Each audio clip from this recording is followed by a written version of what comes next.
Welcome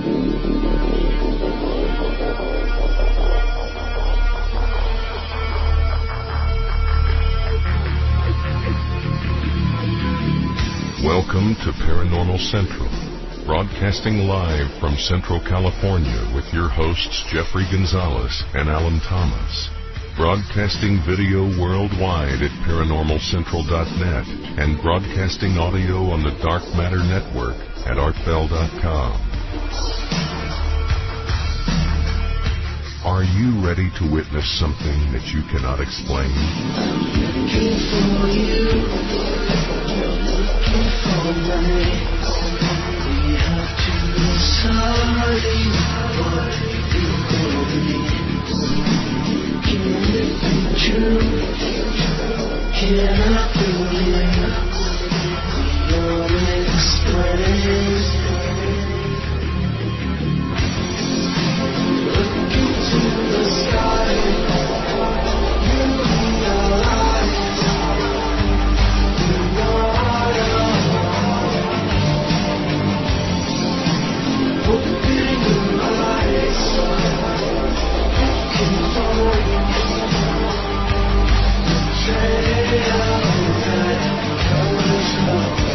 Hello everyone, welcome back to another episode of Paranormal Central, broadcasting live from Central California. My name is Jeffrey Gonzalez. I am your host for the show.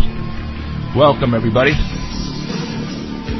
To my right, to your left, co-host Alan Thomas. Hi everyone. And womaning the boards behind the scene in the dark shadows, Emerald Bonilla. Hi guys. Welcome everybody. Thanks for showing up wherever you may be around the world, Brazil, Mexico, Japan, China. We have fans all over the place, and I appreciate that. You would not believe how much I do. Tonight we're going to have a show where I plan to scare the you-know-what out of you from going camping. That's going to be my intention. David Paulides, Missing 411, the show that we have been waiting for a long time. I had him on about 2 or 3 years ago, and I think that was one show that I can never possibly ever reproduce, because it was a 3-hour show, and it was a great show, and I will tell you more about that show and where you can see it after we talk to David Paulides tonight. He has written now 4 books about missing people around the world, I think, actually, and mostly here in the United States and Canada and Alaska. And you won't believe how many people go missing and where and why. Well, not actually why, but the circumstances, the evidence that we're going to show you, not evidence, but facts on how all these people are going missing. And you guys are going to totally trip out like I did 3 years ago when I interviewed him. So sit right back, and if you have people who like to go camping, who like to go hunting up in the mountains, and I'm talking anywhere in the United States, mountains, then you better have them watch this show now. And so it's going to be a good show tonight. So, if you are watching us at ParanormalCentral.net, you are looking at us right now. We're going to be doing the Squatch Report here pretty quick, and I'm going to be showing you some pictures, and you can go in and watch them on the screen.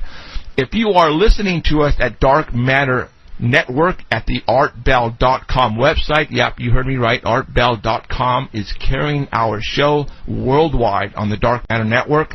We have the photos that we're going to be showing you there on the home page where it says Paranormal Central, so you can go ahead and follow us there if you want, and you won't miss out, I guarantee it. So, let's go ahead and pull up the Geekmeister, Mr. Bigfoot Investigator, Know-It-All, Mr. Hairy Monster himself, Danny Valderrama. Hello. Hey, Danny. What's going on, Mr. Danny? How are you guys doing? It's got a long time that we've seen you, right? Yeah, about, 24 hours? 24 hours ago, yeah. We went to the mountains last night. We went bigfooting. You went again, and you didn't take me. It was dead. I don't care. It was dead. Trust me. It was literally cricket. Don't take me nowhere. No, trust me. It was dead. So, all right, Danny Valderrama is going to be giving us a Squatch Report for September the 7th, 2014. And let me get to the screen here and pop on the photograph that he sent me, and I'm going to be putting up right now. Photograph number 1. Do it. Yeah, the photograph number 1 comes from right here in town, Fresno Yosemite International Airport. I was there dropping off my wife, who was going out of town for a business conference, and we went into the gift shop, and there he was. Bigfoot was staring right at me, and there was about maybe, I think it was possibly more than 6 shelves of Bigfoot merchandise. Wow. I'm going to stop you right there. What airport in the United States or in the world has Bigfoot stuff like this? None that I've seen. None. I've been to a lot of I'm going to airports. say we are probably the only airport in the world who carries Bigfoot stuff. I wonder why they are carrying Bigfoot stuff. And we have probably the smallest airport, too. Yeah. So what people think about this? Yosemite, Kings Canyon, the Sierras, finding Bigfoot, Destination America, Monsters and Mysteries. I think they understand where the Bigfoot is, just east of Fresno, and that's why they're going to try to make some money on it, man. I mean, who isn't, right? Pretty cool. I mean, there's many shelves there. I couldn't believe it. There's 3 kiosks, and each one, as you walked around it, had Bigfoot merchandise, mugs, dolls, all kinds of stuff. I'm putting up the second photograph right now that have that big plush Bigfoot. I am going to go buy that. I mean, that is so cool. I mean, come on. How much was that? $20 you said? $20, yeah. Come on. You can't beat $20 for that large Bigfoot. That is so cool. The more we buy, the more they'll have. So yes. I feel jilted because I was in there and they had like 3 coffee cups and a couple little shot glasses. Right. And I asked the girl, are they going to get any more? And she said no. So then I bought everything they had, right? And then you come along and show pictures of like 6 kiosks full of stuff. I mean, this is cool stuff. I mean, come on, people. Everybody who lives in Fresno, California, show your support. Go to the Fresno airport, go to the store, and buy some of this stuff. I mean, come on. Like fly in from Florida. This is crazy. I mean, I'm serious. It's like Bigfoot in an international airport. That's just... You don't even have to go through security to buy it. No, you don't. No, you don't. I mean, you can just walk. Obviously, you have to find a parking space and pay for it. Probably cost you maybe $2.50 for the first 15 minutes or 20 minutes. But then you walk in, go straight to the store, and boom. I can save you $2. I got handicap parking. So I am going, and you know what? I work at the airport a lot, and it's just the last time I went, I didn't see this. So this underground? Underground. No, the store, and I didn't see any of this stuff because it wasn't there. But now, I mean, this is really, really cool. So awesome. So yes, we are known out there. We are making money for people, and we're not making any money as of yet. What the heck is wrong with this? I mean, this scene here. I mean, we got to change that. Oh my God. Okay, now picture number 3. Yeah, picture number 3. Story number 2 has 1 picture. Okay. From the IFL Science page. Huh? That's dated from September 4th, 2014. Oh wait, I got the soap up. That's not it. No. It's, why do you send me the pictures in different... Okay. Guys walking in the snow? No. Where's that son of a gun? Are you kidding me? Our Bell got it right. Yeah, our Bell got it right. Keith is better than me. What can I say? You know what? I don't see it here. Doggone it. Okay. Go to our Bell. Anyways, these guys have found a way to extract DNA from footprints.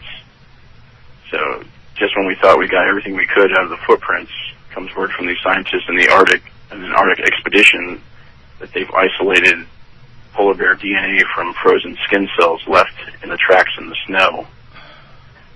So what they did was they collected snow around 10 different paw prints in the snow there, and then they melted it down. Wow. And they used filters to identify genetic material from cells left in the meltwater. And then from there they amplified the DNA. That's crazy. It was the first time they were able to extract DNA from a polar bear footprint. Right. They also found in their DNA from a seal and a seagull. And from there they were able to track the story of the footprints there, because there was a little bit of blood in the polar bear's prints. So it told them that the polar bear had just killed a seal. Wow. And there was a seagull that came by to start picking at the leftovers. So they were able to tell all that from just the tracks in the snow. Tracks in the snow. Is that incredible or what? Remember, Mickey was telling us that, you could just take your breath and go, just... Yeah, the touch and DNA. They could get DNA just from that. That's crazy. Yeah. So these scientists are saying just a single cell would be enough to get molecular markers that will allow them to identify each individual bear. And what they're hoping is that you can get the same thing from muddy footprints. They're going to try it next with try to find some muddy footprints of any type of animal and see if we can get DNA cells out of that. But it's working right now in the snow because DNA breaks down slower in the cold than in tropical weather. Got it. So hopefully that'll work out. Yeah. Wow. That's very cool. So, all right. What is next? Next is the soap. The soap. The soap. All right. Got it. It's a pretty cool item I found. It's from DrSquatch.com. And these guys have been operating since 2012. It's 3 guys, and they're from Friday Harbor, Washington, which is on the San Juan Islands in North Washington. And the Dr. Squatch soap company started with the idea to create a simple, natural, and manly soap. So they believe the Sasquatch is the perfect embodiment of this spirit. So you guys smell like a with that in mind, they created a soap bar with simple ingredients from Mother Earth. So they go to the store and they read all these ingredients in the soap, and they couldn't pronounce them. So they wanted something that everybody could pronounce. So you're They're gonna homegrown. So you're gonna smell like the forest. Yeah. Well, I'll let you know that in a second. Oh, sorry. I'm jumping. They're a homegrown company, and they just like a Sasquatch. They believe in living free, simple, and natural life. Their soap is made with all natural ingredients that you can pronounce, and they all come together to clean, nourish, and rejuvenate the largest organ in your body, your skin. So they mix the ingredients in their soap, they let it cure for 6 weeks, and then they cut it all by hand. And the soap that they have comes in 8 different fragrances. So you can get pine tar, gold moss scrub, cedar citrus, bay rum, spearmint basil scrub, cool fresh aloe, eucalyptus Greek yogurt, or the deep sea goat's milk. So there's 8 different fragrances for you to try. Most of them smell like the wilderness out there. Then you know what? I'm telling you right now, for those Bigfoot hunter, Bigfoot investigators who are listening to this show, I think a lot of problems people have when they're up looking for Bigfoot is they smell perfumey. They have those colognes on, and Bigfoots, just like any other animal in the wild, have a sense of smell. So if you were to take a shower using the forest smell, you know what I'm saying? I think, blend right in. You'll blend right in. Absolutely. These bars of soap are $6 a piece. Oh, you might get eaten, though. Picture. You walk around with goat milk. Now, the goat smell milk you don't want to put on when you're looking. You turn around and have every cat in the land following you. Be running. That's not a good thing. I don't know why you would want to smell like goats. Yeah, there's 4 pictures. You know how many bears could smell you from 50 miles smelling like a yogurt? Man. Okay, now we have the deep sea goat milk. Dude, you weren't kidding. There it is. Deep sea goat milk. Oh, I thought you were goofing around with it. Dude, that's funny. No, they have 416 reviews, and they're all positive. Everybody loves this stuff. Deep sea. The bars Okay. of soap are $6 a piece. Tell me, what does deep sea goat milk smell like? I have no idea. I couldn't tell you that. But you can find out. Yeah. Well, you know what? Why don't you, if it's all good, reviews, then you're in contact with them. Tell them to bring some in, or send them to you, and we will try it. We will actually put it on. Put them on. We'll Take go in the woods with it on, man. I will. So, You can also get a gift box. You know what? Well, tell them. I know you communicated with them. Tell them to send you, and if they are listening to us right now, get a hold of Danny Beldrama. Send him some gift boxes, a couple of them, and literally, I will take a shower using just before we go to Bigfoot hunting, investigating. I will take a shower like I always do, but I will use the forest smell, the evergreen, or whatever that is. Because I'm serious. You don't want to go upstairs smelling with perfume if you really want to get some action. No, you don't want to do that. Wait, man. When we were kids, we were taught to like rub, like there's these leaves, manzanita and stuff like that. Right. And you grab it and squish it up and then rub it all over you, and it takes your smell away from you. You smell like a forest. Or you can roll around and poop like Smeha did. Yeah, he was even eating it. God. Oh man, your breath stinks, right? It's like it's really gonna stink in a minute. Okay. Yeah. Yeah, they also have a gift box that has 4 different the most popular soaps in it, and that's $30. If you go onto their site, it says it's sold out, but they assured me that they do have them back in stock as of this weekend, so you can go ahead and order it. Okay. And if you're still not sure what kind of soap that you want, there is a quiz there that'll ask you about 6 questions. At the end of the quiz, it'll tell you what soap is for you based on your answers. And you know what we got to do? They also have is a soapscription. A soapscription. Boom, boom, boom. You know what?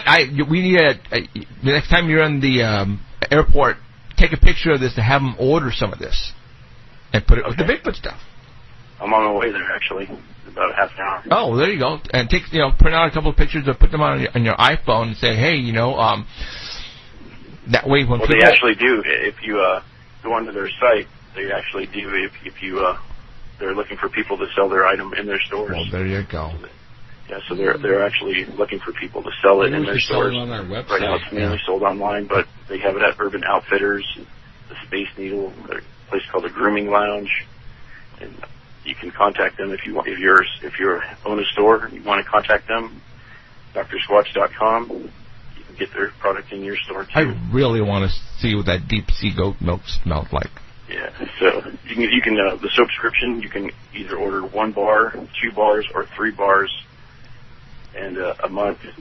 And it's the 3 bars you can pay $12 a month. And they send them to you. They send 3 bars a month to you, and you can either choose them or they'll choose them for you. But the pine tar one is selling really good. The pine tar one, I think, is the one that everybody's talking about. And that one I can see actually using before you go up there. It smells like pine cones. Yeah. So this is for the Bigfooter. You don't like anybody who has a Bigfooter in their life. Yeah. They already smell like the forest, so that might as well make them clean too. Absolutely. Pine tar. It sounds like something you'd never get off. Like, man, look, I got the pine tar. Your hair's all stuck and everything. No, you know what? If you're listening, Dr. Squatch, notify David Beldrama and get us some. Or Danny. Or I'm sorry, Danny. and we'll try some. We'll check it out. So, all right. What's next?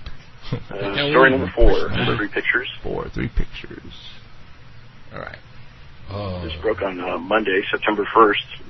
I was reading about on the this. Sasquatch Hunter page from Stacy Brown. Stacy Brown Jr., if you remember him, he was the winner of the $10 million Bigfoot bounty that was on TV. He didn't win the $10 million, but he did have the most evidence, so he did win something. I can't remember the dollar amount that he won. It wasn't $10 million. It was like $100,000. Wow. But this broke last Sunday that just after our show ended, that he announced that he was in possession of an arm, and that's the picture that's on there. They found it in the woods out in Florida in one of his favorite hot spots, and they took it to the Fish and Wildlife Conservation Commission, and they confirmed that it was not from a bear or a human. So they were going to take it to get analyzed, see what was going on. And he also says there are no bears or monkeys in that area of Florida. So they weren't sure what it was. They said the people told them that it was an unknown primate arm. So he put it on Facebook, see if anybody could identify it. And if you go to the next picture, it's pictured without the dirt behind it. You can see the length on it. So it was sent out for testing, and they're hoping it's the arm of a skunk ape. And so how are they going to know it's the skunk ape? It's got to come back part ape then, right? Yeah. But not. It's got to be unknown type of ape. Yeah, it's kind of small. Yeah, it is. They're saying somebody told them it looked like an orangutan arm, and there was a report of a orangutan that was loose out there, but they don't know if it was the same area that he found it in. Oh, okay. But in the area that they did find it in, there has been Bigfoot activity, and in April they did find a trackway through that whole area. So yeah, I'm looking at it, and is that supposed to be the knee? The middle part? It's supposed to be the arm. That's the arm. The elbow. Yeah, and the hand at the bottom. Okay, so, and that's a ruler right there, so what are we looking at, 17 inches? Yeah, it's not that pretty long. Well, Now they did announce that there would be a press conference today around 3:30 on one of the other shows, and what I just found out right now a few minutes ago, just before it came on, is that they did identify it. They did? They did, and I guess Disotel from the $10 million Bigfoot bounty ran a bunch of tests on it over the week. So he and Stacy Brown Jr. announced on this radio show that it was a gator arm, possibly a hind leg. Yeah. Boy, they sure ran this and just milked the heck out of this, didn't they? I mean, it was all over the place. It sure was. It was everywhere. Yeah, it was. Well, there you go. An alligator. It turns out to be a gator arm. So maybe a skunk ape ate a gator. You know. It's like when we go up to the hills and we find deer legs twisted off, right? We don't find the deer, we find anything of the deer, just a twisted off deer leg. Right. So maybe I think the Bigfoot keeps the twisted off so the deer can't run away. Maybe he twisted the leg off the gator so it couldn't run away. And then dragged him off later and ate him back. Took him back home to his family. Now, yes, but they are finding evidence out there in that area, so anything's possible. Anything is possible. So, all right, right on. What else there, Mr. Danny? Is that it? I know you're going to keep it short this week because we have a very special guest coming on here pretty quick. So, all right, Danny. Thank you very much, and we will talk to you next week. Right. Let me know what the airport says tonight if you do talk to him. Okay. Okay. All right, dude. See ya. All right. Thank you. Bye. Sorry. So, all right, right on. All right, gator arm. I never thought about. I was thinking maybe a monkey because I know there's supposedly in the swamps out there there's like loose monkeys and stuff like that. So that's what my guess was going to be. But I was thinking it might have been some kind of sloth because they have those over there too. Do they? So right on. But wasn't sure. Okay, we are going to be contacting now David Paulides. Here we go, people. You guys ready for this? Are you guys ready? David? This is me. Right on, dude. How's it going? Going great. All right. Woo! We are happy that you are on. We are excited. Yes. And a lot of people have been bugging the crap out of us to get you on for so long, and now we finally... I mean, I was going to have you on again, but we were going to wait for this last book to come out so that way we can get you on. So man, you are busy, aren't you? Yeah, it's been a busy few years. Wow. You've been scaring a lot of people, dude. Not the intention. No. To educate. Yes, and that's what the whole idea is because, you're tripping people out. The stuff that you're putting out in these books are pretty much just fact after fact after fact, and you're not making this stuff up, and they're going, what is going on here? And that's what we're going to talk about tonight. This is... When I had you on, 4 years ago, we had a 3-hour-long conversation, and we talked about a lot of good stuff.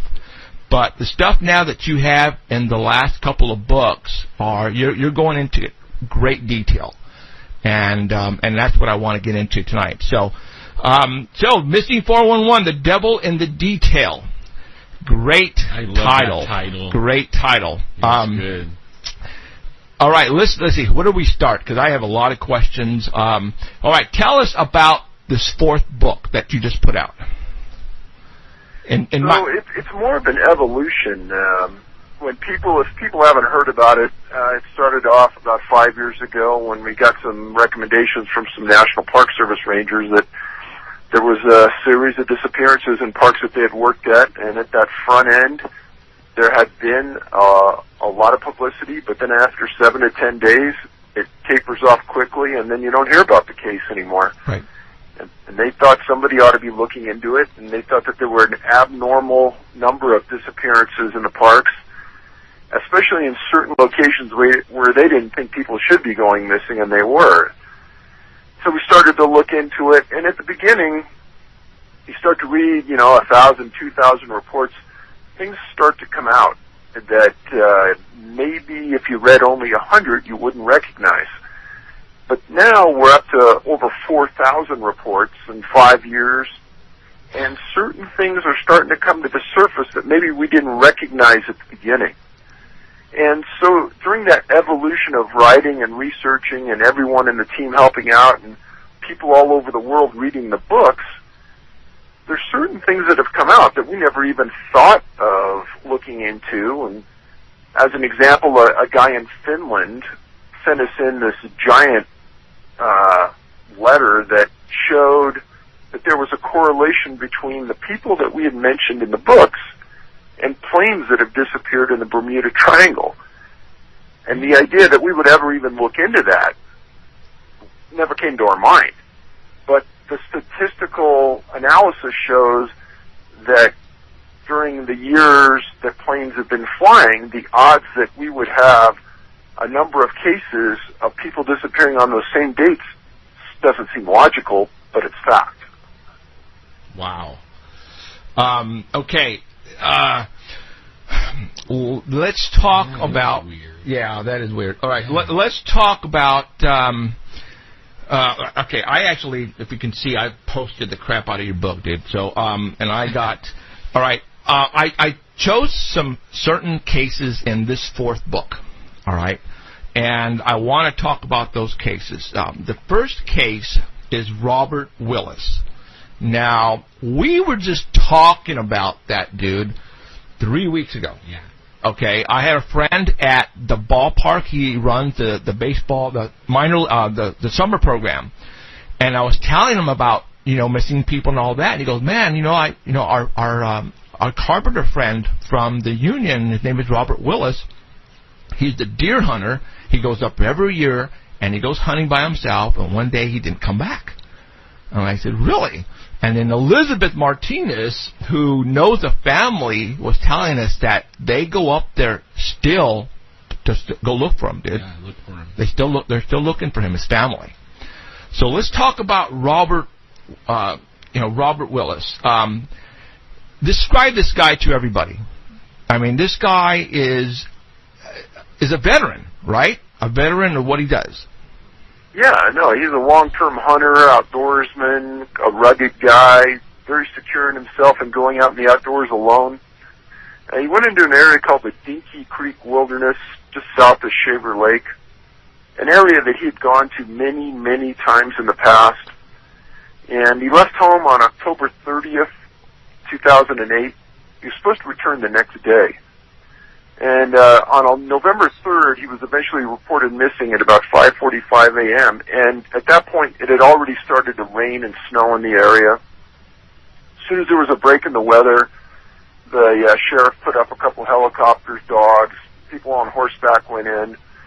And this is in between Yosemite and Sequoia National Park. It's in between two national parks. And it's in an area between these two parks where I've documented many people that have gone missing and have never been found. Mm-hmm. And he took a rifle and a handgun with him. They found his 2000 Nissan Frontier pickup, and they found most of his supplies in the pickup, indicating that he was coming back to that car. He wasn't going to spend the night out on the middle of nowhere. He was on Forest Service Road 10S31, kind of in an area everyone expected him to be. And what I tell people about this incident and hundreds of others is that this is a prime example why you never go out alone. Oh, David, I actually yelled at everybody on my audience last week or 2 weeks ago. Literally, I was yelling at everybody to knock it off. Don't do it. That's it. Stop going by yourself, hiking or hunting. And well, continue on. I mean, I was ticked, David. I was ticked off. Go ahead. So one of the things that we recommend to people, if you have to go out by yourself, is you carry a firearm and you carry a personal locator transponder. And those two things together, out of 4,000 cases, we've never found a case where people that had both items disappeared.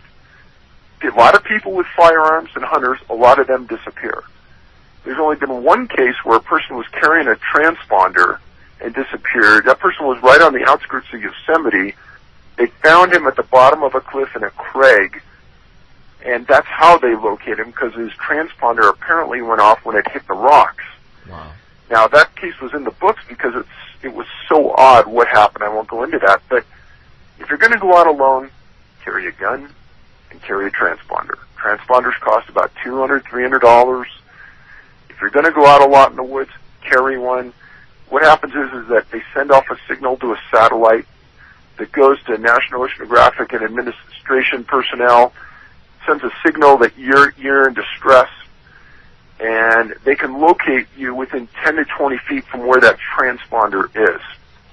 I can't explain why the transponder and the gun together mean anything. I can only give you the facts as we know them, that people haven't disappeared together like that. Now, Robert, to this day, still hasn't been found. Right. But, I don't want to focus just on his case, because there's probably 100 others I've written about that are identical to this, where the guy's never been found, and he was quite adept at the outdoors. Right, exactly. Like my teacher, the one in the first book. Yeah, what's his name? James Arthur. James Arthur. He was in the 144th Fighters Squad, in military. It shocked me when I turned the page and there's my teacher. Yeah. That's crazy. Whoa. Okay, and that's what I want to talk about that later on. So wait, on the name of the book now, before we get in all the stories. Right. The devil's in the details. I mean that's like the first thing you see. Yeah. Now Alan is so cool. Alan is. I want to know why. Alan is part Cherokee. Okay, he's quarter. So let's talk about the names really quick. Obviously, with you investigating more of the cases, then you started to realize, wait a minute, the name of this canyon is what? Devil Canyon. The name of this area is Devil, and then Devil this, Devil that. Let's talk about that a little bit. Now, I don't know, but who names these particular parks or canyons with the word devil? How does that get their name, David? Well, that's $1 million question, and all three of us together could spend the next 20 years trying to figure that out. And there are no easy answers to that. But common sense would tell you that an area gets a name for a reason. Yes, exactly. Now, what that reason is for those specific names, we really don't know, because it's impossible to try to figure that out. Right. So, Native Americans could have named that area, right? Like you're saying, we're just thinking out of the box. How did they get their names with the devil in it? Obviously, it was named for a reason. Bad devil. When you say devil, it's bad. A lot of them go way back, like legends. Hundreds of years. That was what that was known for. And then it just gets on the map because that's what everybody calls it. Everybody called it. Yeah. So when you say devil, you're saying bad place. Very, very bad place. Yeah, don't go there. Don't go there. Okay. All right. There's a couple of cases that I wanted to talk about here around us. And the next one was George Benka. I believe his last name is spelled. Oh, Penka. Penka. Yeah. That I just blows me away. Go for it. Tell us about this one. A lot of people have keyed on this case because George was with a religious group from his hometown in Southern California that went into Yosemite as a group, and they decided that they were going to hike around the area. George was a big guy. He probably wasn't a long-distance runner. He looked like he was a pretty sedentary guy just from his appearance. But on June 17th, 2011, the group decided that they were going to hike up to Upper Yosemite Falls via the Upper Falls Trail. And they made it to the top, and they hung around there for quite a while. And at 2:30, the group decided they were going to head back to the cars from the top of the falls. And George was in the back of the pack as they started to come down the trail. Now, for the people who don't know, this is a big trail. It's very, very heavily used. There's a lot of people on it. And after my last book came out, a guy named Roger Marsh in the Huffington Post wrote an article, and the title of it was called "Don't Be Last in Line." And the title could be "Don't Be Last in Line" and "Don't Be First in Line." Wow. And the reason he wrote that is that there were a series of stories in my book before this, Missing 411, North America and Beyond, where I described the person being last in line would disappear. Wow. And it doesn't make any logical sense per se, but everyone would walk to the bottom of the trail wherever they were, and that person that was last in line, or first in line that took out in front of everybody, they wouldn't be there in many instances. And sometimes they were never found. In Penka's case, we filed the Freedom of Information Act request on Yosemite. And you got to remember that I've probably filed 100 on the National Park Service in 5 years. And as long as I name the person that I'm looking at, the date they went missing, and the location, if it was a missing person, I usually got the case. In this incident, they told me I wouldn't get the case on Penka. Really? And I went back at them and I said, well, is this a criminal case? They said, no. So it's just a missing person case?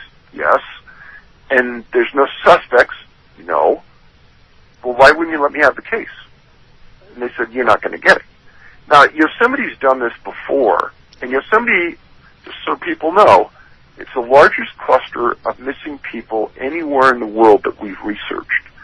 We have 52 clusters of missing people. Yosemite's the largest. And somebody at Yosemite is starting to pay attention because they're stopping and giving us any cooperation at all. And in this incident, when George disappeared, there was a huge search. They never found hide nor hair of George. And obviously the church group was distraught, his family's distraught. Well, where can you go on this big trail? Wow. I mean, think you're taking a little trip, to Yosemite, thinking you're going to come back, and all of a sudden your daughter or your son is missing, and they don't know what happened to him. Like you said, Yosemite, there are literally thousands of people up there every single day, and especially this particular path. How can somebody simply disappear from the back of the line? I don't know. Even if he fell off, like I lived in Yosemite for a while, and I watched a guy fall off that trail and then fall through the falls. Saw his red jacket go. Okay. So I mean, even if he fell, there's people on the ground looking at the falls, right, that would see him. Even though nobody on the trail might have saw him, there's other people admiring the falls that would have saw him. This is crazy. Like we did. This is crazy. So obviously, no body ever found. That is sad. That's absolutely sad and scary at the same time. Because I was telling people, don't go by yourselves. Right. Don't ever go by yourself ever again up to the Sierras, just east of Fresno. But now we're telling people, don't be the last in line, because this is crazy, David. I don't understand. Don't let your kids wander off out of your sight. Yeah, this is absolutely crazy. Okay, now any more information? Did they come up with any clothing or anything on him, George? So it's been over 3 years. There's nothing.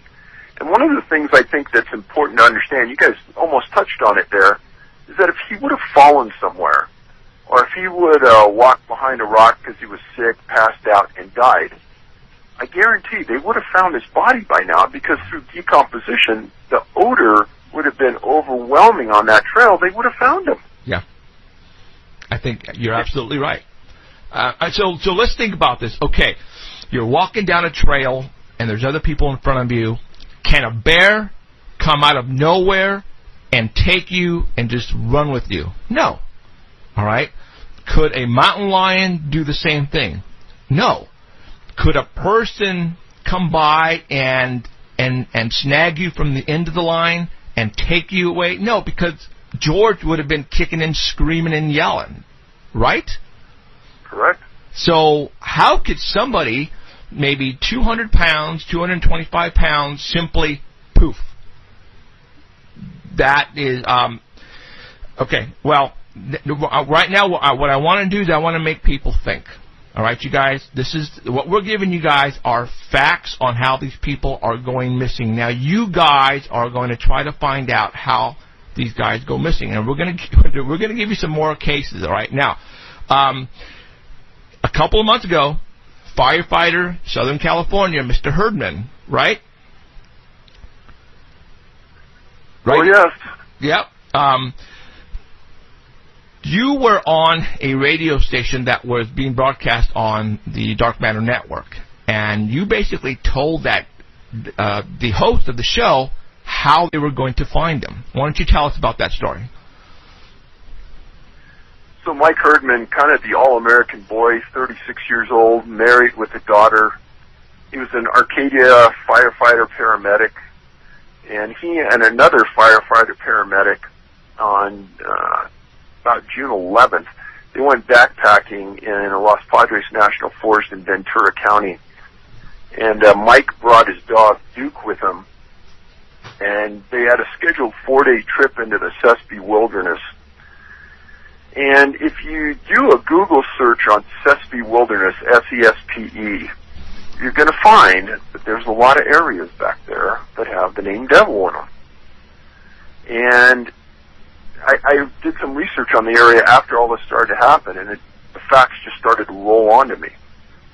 So he and a paramedic named Taylor Byers, they backpacked into the area a day and a half.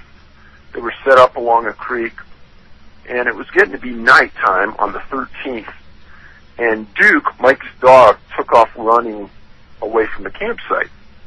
And Mike had on a pair of shorts and a tank top, no shoes, nothing else, and he took off running after his dog.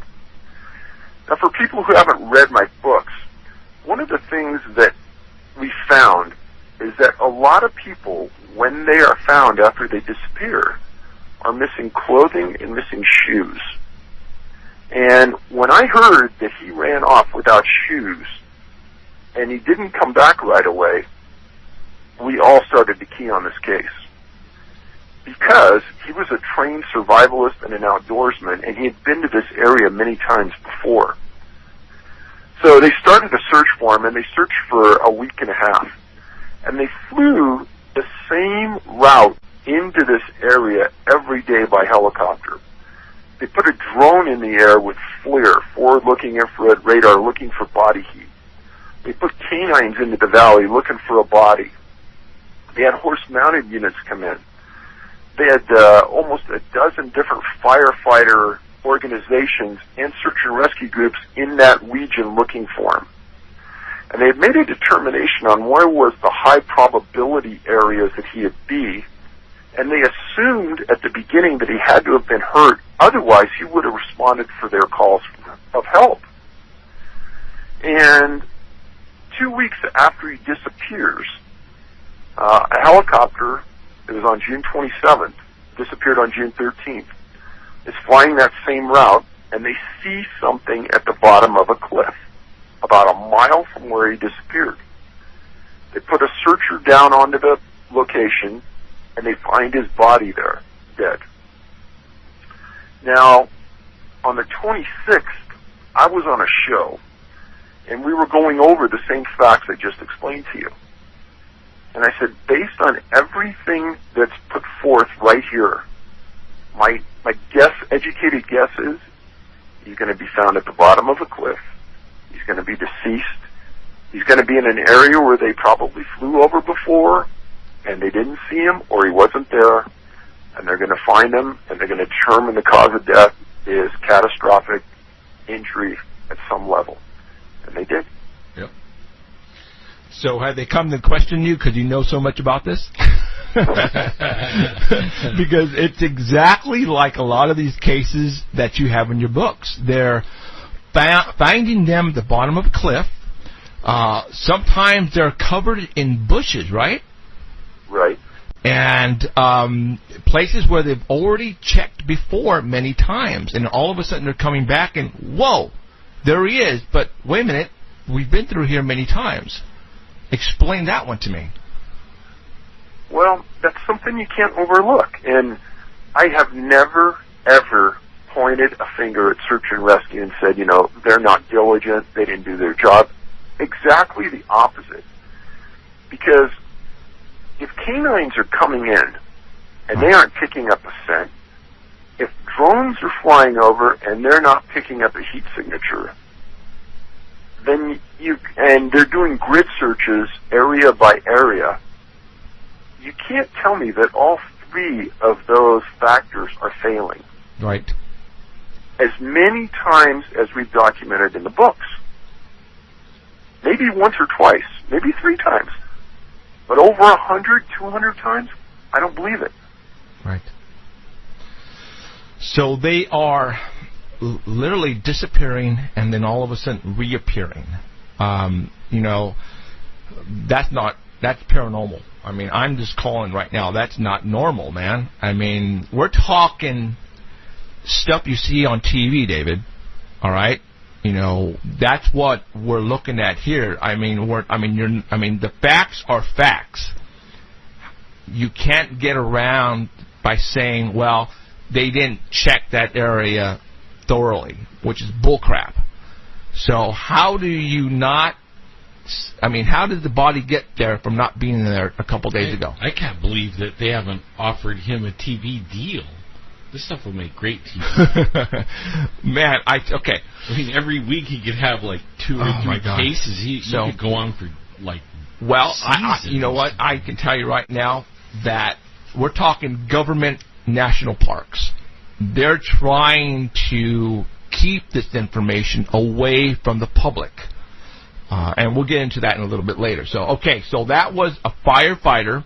And David, that they probably spent no expense looking for him because he was one of their own. So they probably had spent literally hundreds and thousands of dollars worth of bodies and equipment out there trying to find him. Well, and by example, they were still flying a search and rescue mission for him 2 weeks after he disappeared, wow. Which is essentially unheard of. Most searches and rescues go anywhere between 3 and 7 days, and that's it. Well, okay. Well, there you go. I'm not going to tell you how he got there, David, because I don't know, and you probably don't know either. So, all right. Just like the ones that they find way up high in the rocks, it would take a mountain climber to get to. And I marked some of that stuff in the book. Okay, the next case. Obviously, the ones that we just talked about were all adults. And in your books, David, you basically have a combination of all ages that go missing. And most of them, now this is what I don't know. Are they mostly children or mostly adults that go missing in our national parks? There's a pretty healthy mixture between really, really young and really old. And there's not a lot in that age group between, say, 30 and 45. Okay. Even though I think that would be a lot of the people that are in the parks. Right. But for some reason, that age group doesn't come up much. Really, really young, say under 10 years old and younger, and there's a lot in that 2 to 4-year-old bracket, and then there's a lot, say, 65 and older. Okay. Wow. I'm out of that age group, thank goodness. All right. The next case that I want to get into a little bit is, and this is the reason why, because she was 30 months old, in the 2 years range. Amber Rose out of Michigan. We'll talk about that one. So this area near Paris, Michigan, Paris and Baldwin, Michigan, I've written about it many times in my books, and for some reason there's a lot of very, very strange activity that goes on there. This family, her name was Amber Rose Smith. She disappeared October 8th, 2013 at 1:30 in the afternoon. 12 miles northwest of Paris is a city called Baldwin. Well, the family lived in Newaygo County, and I can tell you that this area has a lot of big, thick forests, and some of the stories go all the way back to the 1800s of disappearances. So this isn't a one-time and it's over area. That for some reason, the area around the Great Lakes has a lot of disappearances. Well, Dale Smith was her dad, and he was in the front yard with 2 family dogs and Amber, and they were kind of doing some work, and she was playing with the dogs. Well, he went in the house just briefly to use the restroom, and he came back in a couple minutes, and Amber, at 30 months old, and her 2 dogs were gone. Now, for people, again, who have read my books, you'll know this scenario plays out time after time after time. A very, very small child disappears from a yard in a farm or a ranch or in a national forest and is gone quicker than you can believe, and then the parent gets back and starts yelling for the dogs, yelling for the child, and gets no response. Now, another part of this unusual aspect of disappearances that we found is that a lot of the children that we've documented have an unusual disability. And I can't explain it other than she did. She had severe mental and physical disabilities. Well, Dad searched for a while, and then he called for help, and this went on for almost a day. And then the following day, at about 1:40, some searchers were on a road almost 2 miles from her home, and they found her standing in the middle of the road, just staring down the road, not moving. And she had scratches on her body and her face, and she was taken back to her parents. Didn't say much. Now, this is the exact statement the sheriff made. He said, "It's hard to imagine how a 2.5-year-old child can survive that distance through the woods with temperatures that reach down into the 30s through the night." Then he went on to say there's some that aren't convinced that she walked that entire distance. Maybe she was dropped off. Those are things that we might have to determine in the future. Now, you and I and other parents out there know that a 2-3-year-old kid, we know how fragile that is and really how far they can move through the woods alone. And for this sheriff, it's one of those rare times where a law enforcement person came out and said what's obvious to all of us. In your book, on page 362, you have some cases listed here where children, young ones up to about, 9 or 10 years old, that have gone missing. Either they find their body or find them alive, and you have here the distances that they find them at. Like, for example, I'm just going to throw one out there really quick. Jack Hodges, 7 years old, they discovered the body 50 miles away. I'm looking at this 20 miles, 15 miles, 30 miles, 15 miles, 15 miles. Even 5 miles is too even far. 5 miles, depending on the in the rock and the rugged mountains. Incredible miles. Yeah, we're talking some. So, how does a child of 5 years old, let's say, get 50 miles from where they were last seen? Yeah, that's a good question. So, Jeffrey, I put that in there for the obvious reason to wake people up that, first of all these cases came straight from either articles in newspapers, magazines, or from search and rescue, or from law enforcement. So, and in all of the articles in the books, I write down where the information came from. So if people want to go back and look for themselves, I welcome them to go ahead and do it. Because quite frankly, when we started to put the information together, this is so far outside the realm of normal search and rescue, nobody wants to acknowledge it. Right. In fact, it's always outside of the range of the search. I mean, almost every one of them. What is the farthest that they will search a lost person for, David? So there's parameters based on the topography, the weather, the age, the health. Well, let's just say a 2-year-old child, they're not going to search more than 2 miles away from where the person was last seen. That's going to be it. Right. Right. And, you know, these have come about through other people studying the phenomena and coming up with the averages. Now, obviously, these are so far outside the bounds of averages. Like I said a few minutes ago, nobody wants to acknowledge it. Now, 2 years ago, I gave a talk in front of the largest search and rescue organization in the world. It's called NASAR. And at the end of that talk, an Alaska State Trooper stood up, being very brave, and said, Dave, you're saying what most of veterans in here already know, that this stuff is happening, we don't know how, and nobody wants to acknowledge it. And in that talk, I just laid out facts, like the pages you just talked about, because I think they speak volumes about what's rational. If you have a child, you know your child's not going to be found 2 days later 10 miles away when they're 3 years old. Right. So, but search and rescue people, 98% of them are volunteers. Yeah. And God bless them, because if they weren't volunteering, law enforcement can't afford to put a deputy out there looking through the woods at $30 to $50 an hour. And so when these search and rescue people, the volunteers, go out and look, they're thinking one thing: let's find them, let's save them, let's get them back, and let's go home. They're not thinking unusual, because they've never been trained in the unusual.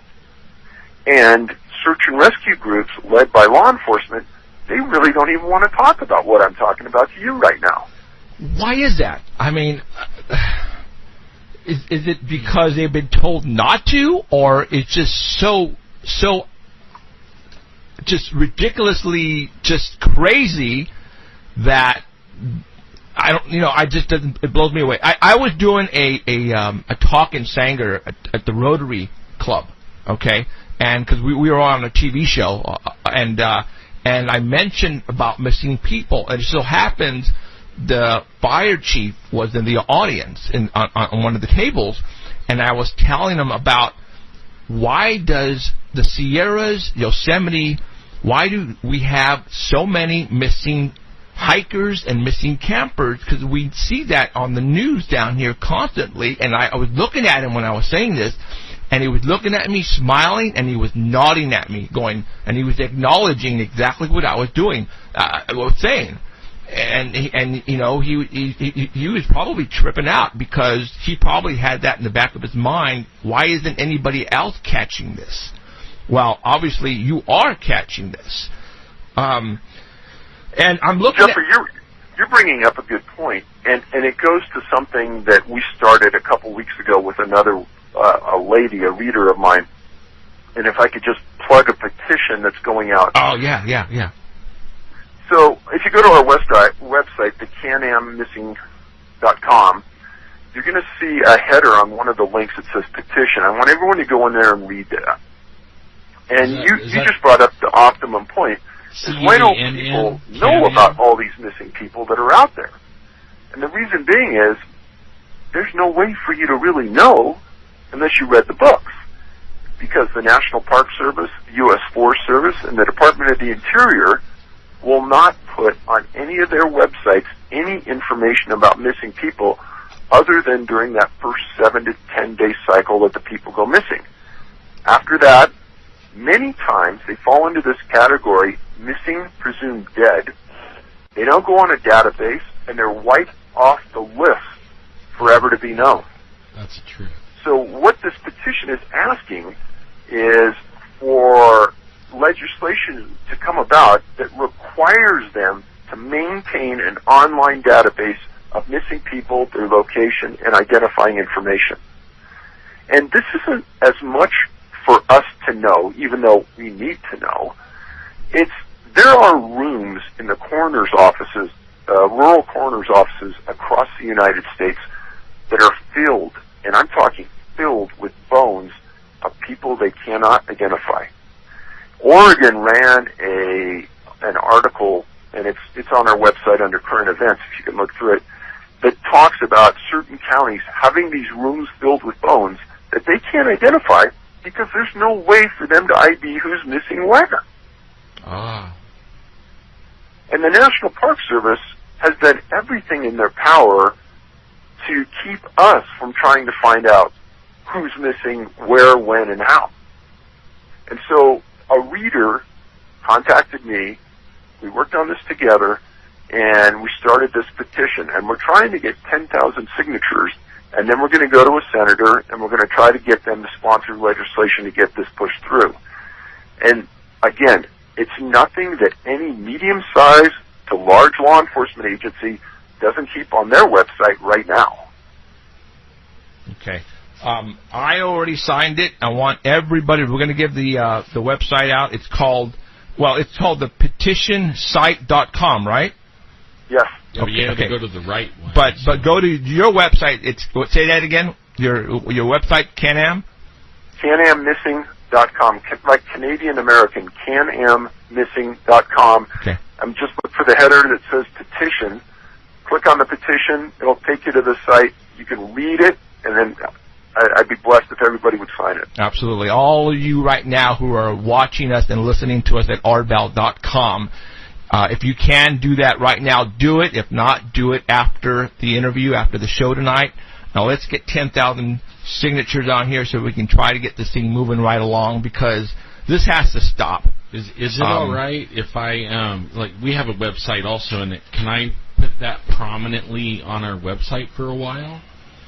Well, that'd be great. I'll do that, okay. And even on when I put the archive up, I'll put the a little saying go to it. Big time. Okay. Yeah. Now, one more case that I wanted to talk about before we really get into some other stuff. The different types of people that go missing. You're talking young. You're talking old. You're talking a lot, too, that have disabilities.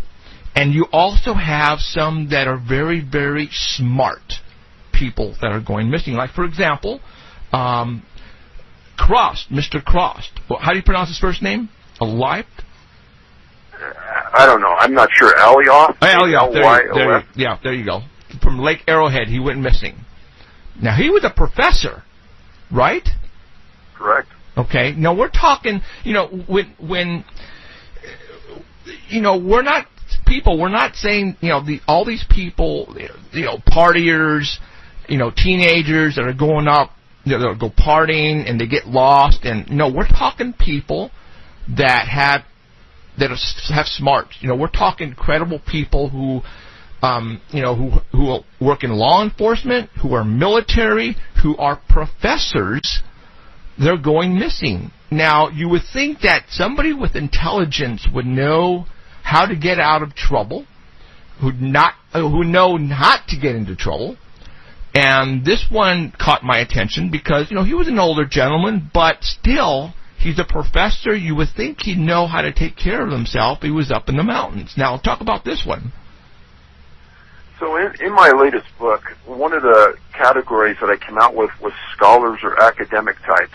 And it's something that can't be ignored. I talk about 4 physicists that have disappeared in the recent past in rural areas, mountains, national parks. Cross is number 5 now. 62 years old. He's from Germany. He's a professor at Van Gurke University in Magdeburg, Germany. And he was attending a conference at Lake Arrowhead Conference Center. And he's a hiker and a hunter in Germany, so he regularly went to the outdoors. The man was in phenomenal shape. And he was on a hike with 20 others on Pinnacle Trail. And what the resort did is they put a guide in the front and a guide in the back of the group, and they were hiking this trail. Well, towards the end of the hike, Cross got tired, and he turned to take a break, and he realized that the guide at the back seemed to be getting sick, and so they sat together, and as everyone else walked off. And they sat there for about 10 or 15 minutes. Cross said he was ready to go again, and the back guide said, hey, I still don't feel good. You know, you go ahead and go. So now Cross is last in line, and he takes off. He's never seen again. And if people look at this area around Lake Arrowhead, a lot of big boulders, but not a lot of ground coverage. And they searched for this man for over a week, and they found nothing. He was wearing a blue button-down shirt, a black lanyard with the convention insignia around his neck, blue pants, and he had a bottle of water. Right after he disappeared, the weather changed, and winds up to 60 miles per hour grounded helicopters. But they brought in bloodhounds, ATVs. After the wind stopped, they brought in helicopters with FLIRs, and they found nothing. Now, 40 miles northwest of this location is a place called the Devil's Punch Bowl, where June 11th in 98, an LA County sheriff named Jonathan Auger went out for an afternoon run, disappeared, and he was never found. And LA sheriffs threw everything at that, and they could not find him. And he's still never been found. So, I don't know what to think about Cross, because he's in one of those areas where I don't think he should have disappeared. But he did. And the thing that I keyed on right away is that he was a physicist. Right. And he's the fifth now to disappear. That's something you might want to talk about. Like, I mean, I know we talked about it last time, but only it's like a major theme is the storm. Right. It's like every. Right. I mean, that to me that's major. Now, thing. again, I'm talking paranormal. All right. Now, 'cause this is not normal. Okay. All of a sudden, a particular person goes missing, and then the search party comes in, and all of a sudden, a major storm comes out of nowhere and prevents them to go look. Is that right? That happens a large percentage of the time. Yeah, and it like that to me. That is the most strangest thing. Almost like whoever or whatever it is knows that. Wow. You know, like this is like the most opportunistic time to take somebody. One of the things I talk about in the book is that we, as a society, have the ability at certain levels to control weather. And so it's not that far out of the realm of normal to think that the weather could be changed when we wanted it to be changed. So keep that paradigm when you start reading about these things, because I don't know if it's, I know it's too far outside the bounds to be coincidence. Well, okay, so are you telling me then that somebody, or there has to be somebody, is preventing our people to go look for certain people when they're lost? Well, I've been writing the book about HAARP. Right. And we've been seeding clouds forever. Right. So, I mean, there's a lot of this that goes on that, you know, it's hard to put A and B to equal C, but once you understand that it's too far outside the bounds of normal to think that it's just happenstance, it's not. Talking about professors, a couple of weeks ago, we had a hiker go missing here in Kings Canyon, and they found his body dead from the Bay Area. His name is Gregory Muck, M-U-C-K. He was from Santa Cruz. He was an elementary teacher. He came to, and I'm reading it, that 12,000-foot elevation Gardner Basin. Does that sound familiar? I think so. Okay. And he went, he basically told everybody where he was going, and he didn't return. They sent out a search party, and they found him at the bottom of a cliff, David. I know the case. Okay. And it's hard to ignore those things. On interviews I've been on over the years, I tell people that in the days when I went out alone, I would be exceptionally careful around cliffs, on trails, etc., Right. because I knew that if I got hurt, there wasn't going to be a lot of help for a long time. And if I fell, there's a good chance people wouldn't find me. So I don't think that these people that are going out there are any different than me. I think that they're very careful when they go out alone. Right. If you look at the number of cases where people disappear and they're found at the bottom of a cliff, if you just start to pay attention to those, the numbers are going to astound you. Yes. Yes, they are. I mean, what I'm getting from the law enforcement is they are, I have not heard to this day of them coming back and said, this hiker it looked like he got attacked by a mountain lion or a bear, and that's how he died. I have not heard that at all. All of the bodies that have been found, they fell off a cliff, David. So about 4 or 5 months ago, we started to do some videos on some cases to give them better clarity so you could understand the ramifications, the locations, etc. of these people that have disappeared. And if you go to our website and you look under the YouTube, there are these videos listed.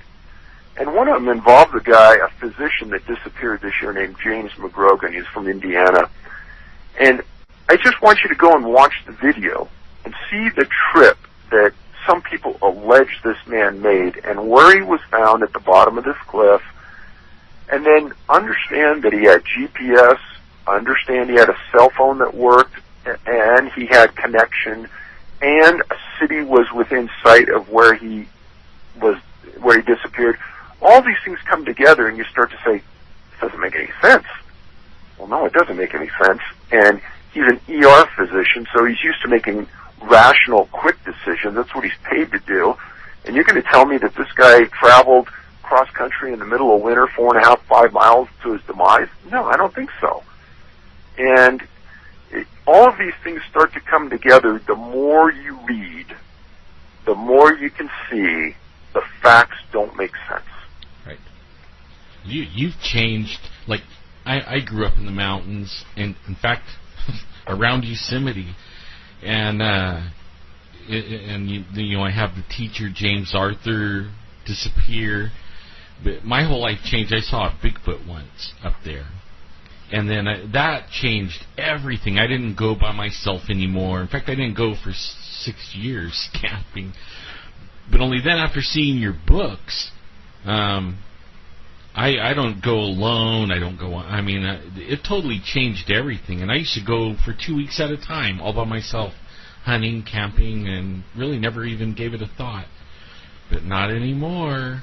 You know, the people that are going missing, the government, or our government, does not want to tell us about the people going missing. And you have a spot here in your book where I marked, and I noticed that, here in Fresno, we see busloads, and literally busloads of tourists coming from San Francisco. And this is from Japan, China, Russia, Germany. They literally, down Kings Canyon 180, you see busloads of these tourists. And what brings the tourists up to the mountains is obviously, our redwoods, Yosemite, and they bring money, David. They bring a lot of money. And I've noticed in your book, and I have a feeling that's one of the main reasons why our government does not want us to figure out about this, because there's revenue here.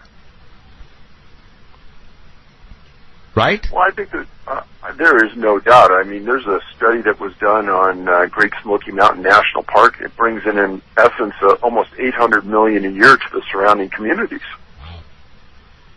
Yeah, who would want that cut off? And I noticed. Well, I know Yosemite makes big bucks. Yeah, you got Yosemite here marked at $350 million. Yeah. That's a lot of freaking money.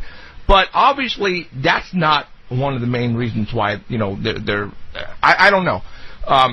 I think a lot about your cases and how they find the bodies and where they find the bodies, and I never hear in what condition the body was found in, or if what it may have happened to it. You right. never hear the conclusion. It's always, he fell off a cliff, and that's how they found the body. Have you gotten any reports on how they found the body? I mean, like for example, and I'm going to try to get a little gruesome here, but were these bodies intact when they found them? So you bring up an excellent point. Now I'll go back to McGrogan, who disappeared earlier this year outside of Vail, Colorado, and the video we did. So when somebody finds the body, sometimes it's not law enforcement that even extracts the body. Sometimes it's, in this incident, it was Vail Mountain Rescue, a group of volunteers that found it and pulled it out. And the press puts in bare bones facts. Now, I'm from California originally, and law enforcement in California is the most tight-lipped group of individuals you can imagine, and trying to get a report out of them is like pulling teeth. Now, I live in Colorado now. Now, we have a law very similar to the Freedom of Information Act that is mandatory disclosure law. So once a case is closed, they have to release it according to the law. In McGrogan's case, we filed against the county sheriff and against the coroner, and we got both reports. Now, in that video, I not only go to the locations where he disappeared and where he was found, we also go to the location that rented him his equipment. And I showed the manager that rented him the equipment the route he took and said, does this make sense? You're going to see that the manager says, no one would take that route. Nobody in their right mind would do it. And then before we went on camera, I asked him, I said, well, what do you think about that body being found without any boots on in the middle of winter? He said, what? He says, I talked to the coroner. They never mentioned that. I go, no, it's in the coroner's report. And I showed it to him, and he goes, that's bizarre. He goes, well, were the boots right next to him? I said, no, they never found the boots. They searched for them. They still never found them. And that, again, as I said earlier, that's a common element in many of the cases that we document. It's either clothing or shoes or boots are not there and are never found. And you explained to me in the middle of winter how this guy made it over, 4.5 miles through the backcountry, 20 to 30 foot drifts of snow with no boots. Right. I've read the first 2 books where you listed some cases where there was a situation where they found some bones and clothing removed and sometimes actually folded nicely. Correct. Next to the body. I mean, dude. That rules out an animal right away. Yeah. I mean, what? There's a case out of Crater Lake National Park where a 19-year-old disappeared in the middle of winter. And 20 to 30 foot drifts of snow, et cetera, et cetera. And a couple years later, some people are 12 miles into the backcountry in a box canyon, and they find this unusual kind of occurrence where they think they see some clothes and things, and they back out, and they send 2 law enforcement rangers on horseback into the backcountry. And when we filed against the Park Service for information about this, they said they didn't have the report. They threw it away. Mm-hmm. Well, luckily, one of those rangers was still alive, and I went up and interviewed him. And his name was Marion, and he said, Dave, that was the most unusual thing I've ever seen in my life.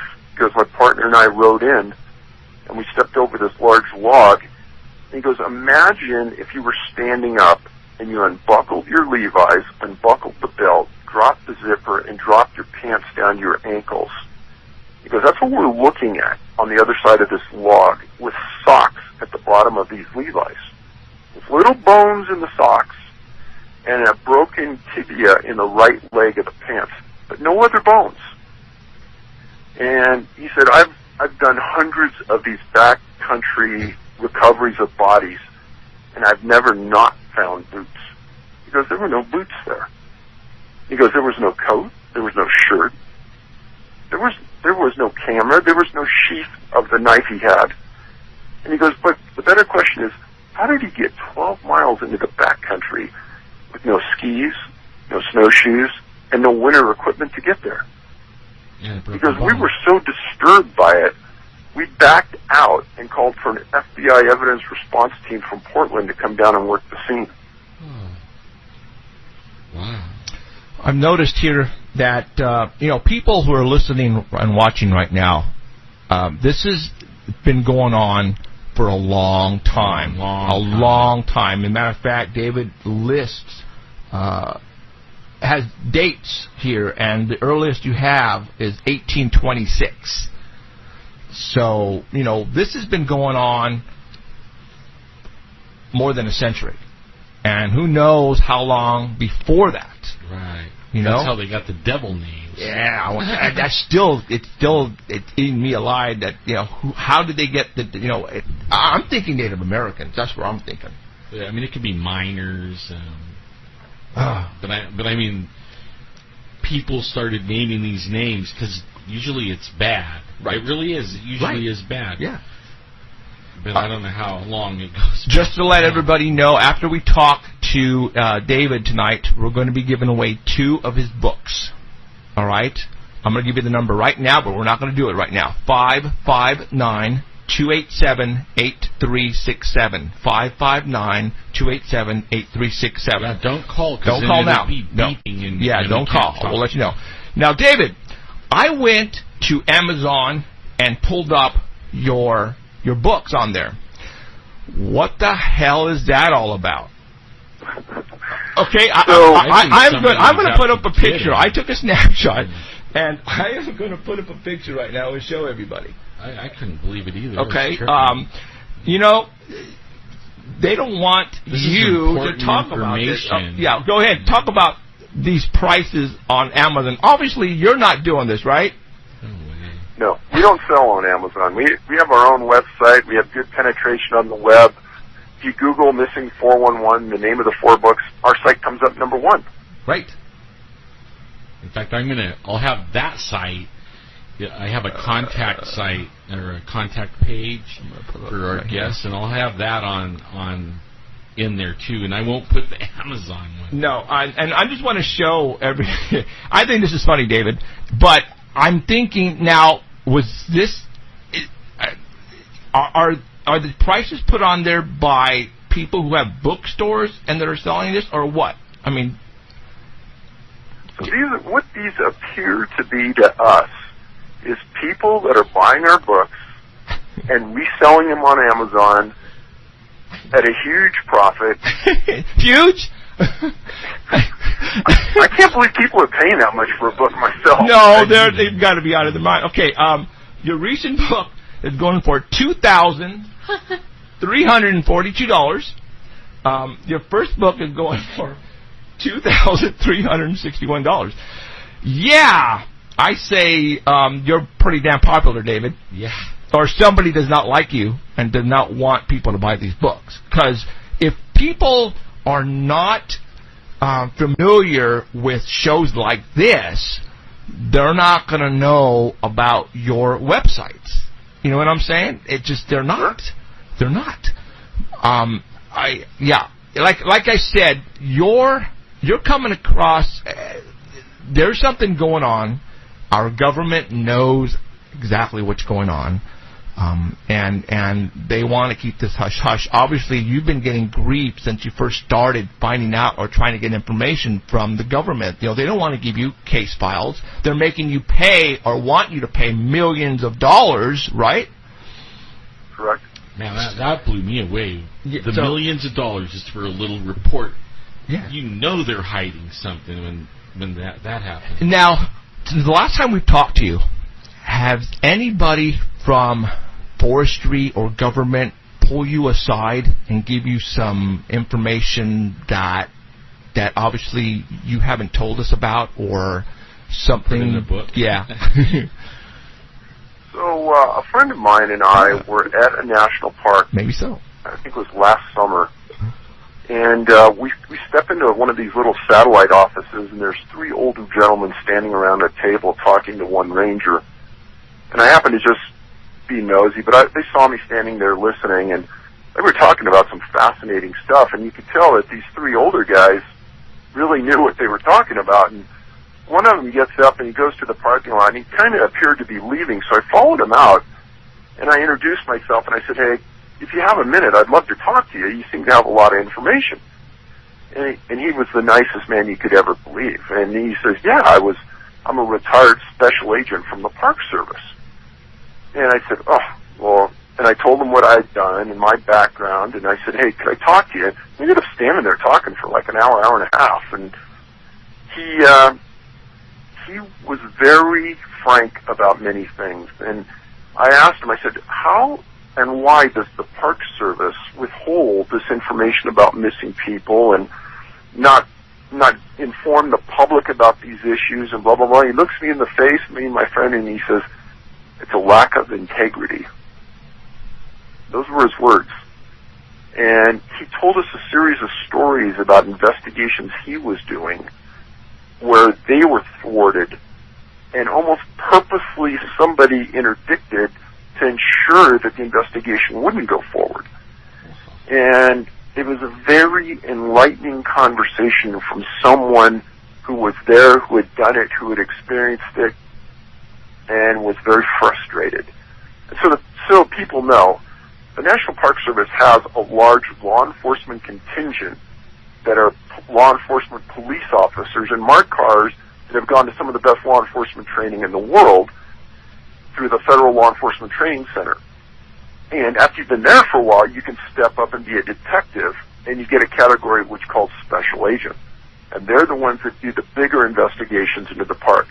Now, if it's a real serious investigation, you turn it over to the FBI. But normally, it's a special agent of the National Park Service that does these investigations. And our conversation with this man was very enlightening. Yeah, well, they're federal agents.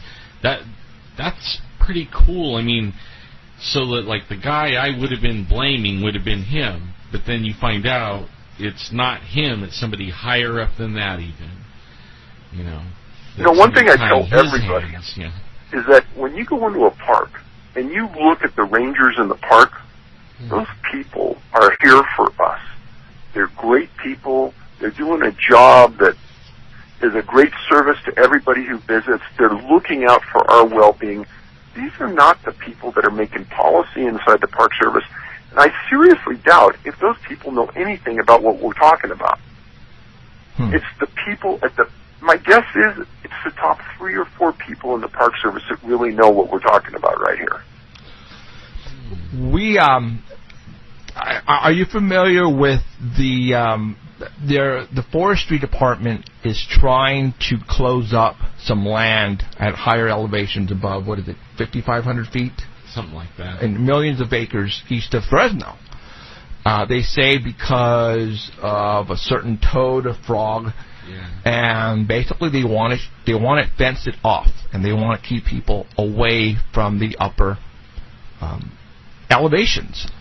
And it is weird that, because we attended one of those meetings, and everybody was just tripping out, like, why are you guys doing this? And we were not getting an answer from them. I mean, obviously they were saying, well, there are a couple of animals, the toad and a lizard or something that it might go extinct or whatever, so we have to basically keep people out of this area. And a lot of the area that they want to block is pretty much where all these people are going missing. Yeah. Okay? And that's why we showed up. And it just, I don't know if there is a correlation that, the reason that they're trying, I don't know. Have you heard anything more about the shutting down of government land? Well, actually, it's public land, and that's why people are ticked off. Every once in a while, somebody will send me in from some part of the country something really similar to what you're saying. And what they're looking for is some logic to understand the decision. And usually it's people like you who understand the system and are trying to get a complete understanding of the rationale behind the closure. And more times than not, people can't find an understanding that makes sense. Mm-mm. That's 100. You hit it right on the head.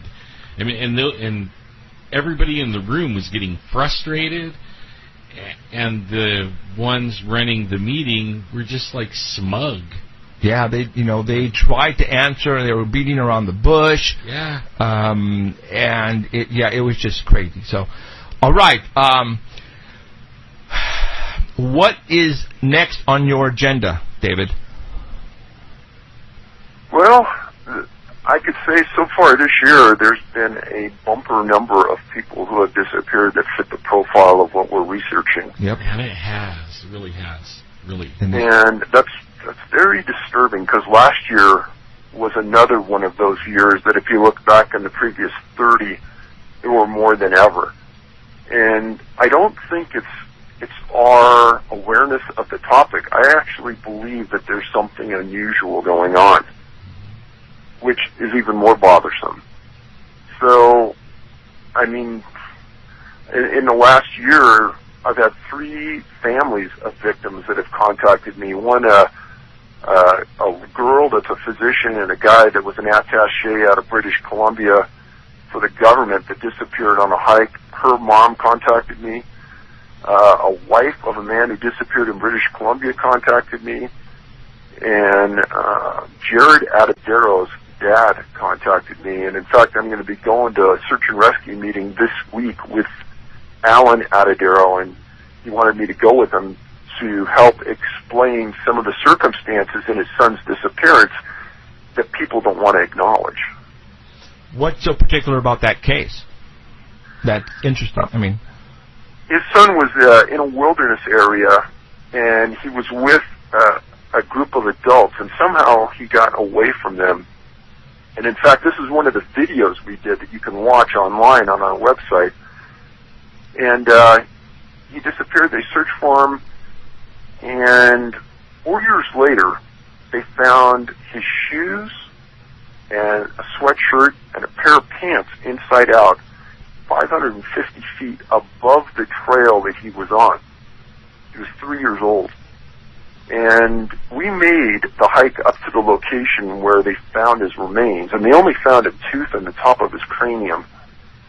And I can tell you that was one of the hardest hikes I've ever made in my life. We were on all fours going up this steep, steep embankment. And Alan had explained to me beforehand that his son never liked to tie his shoes. And he couldn't understand how his shoes ended up 550 feet up this embankment. And originally, the sheriff in the county said, well, he must have been taken by a bear or a mountain lion.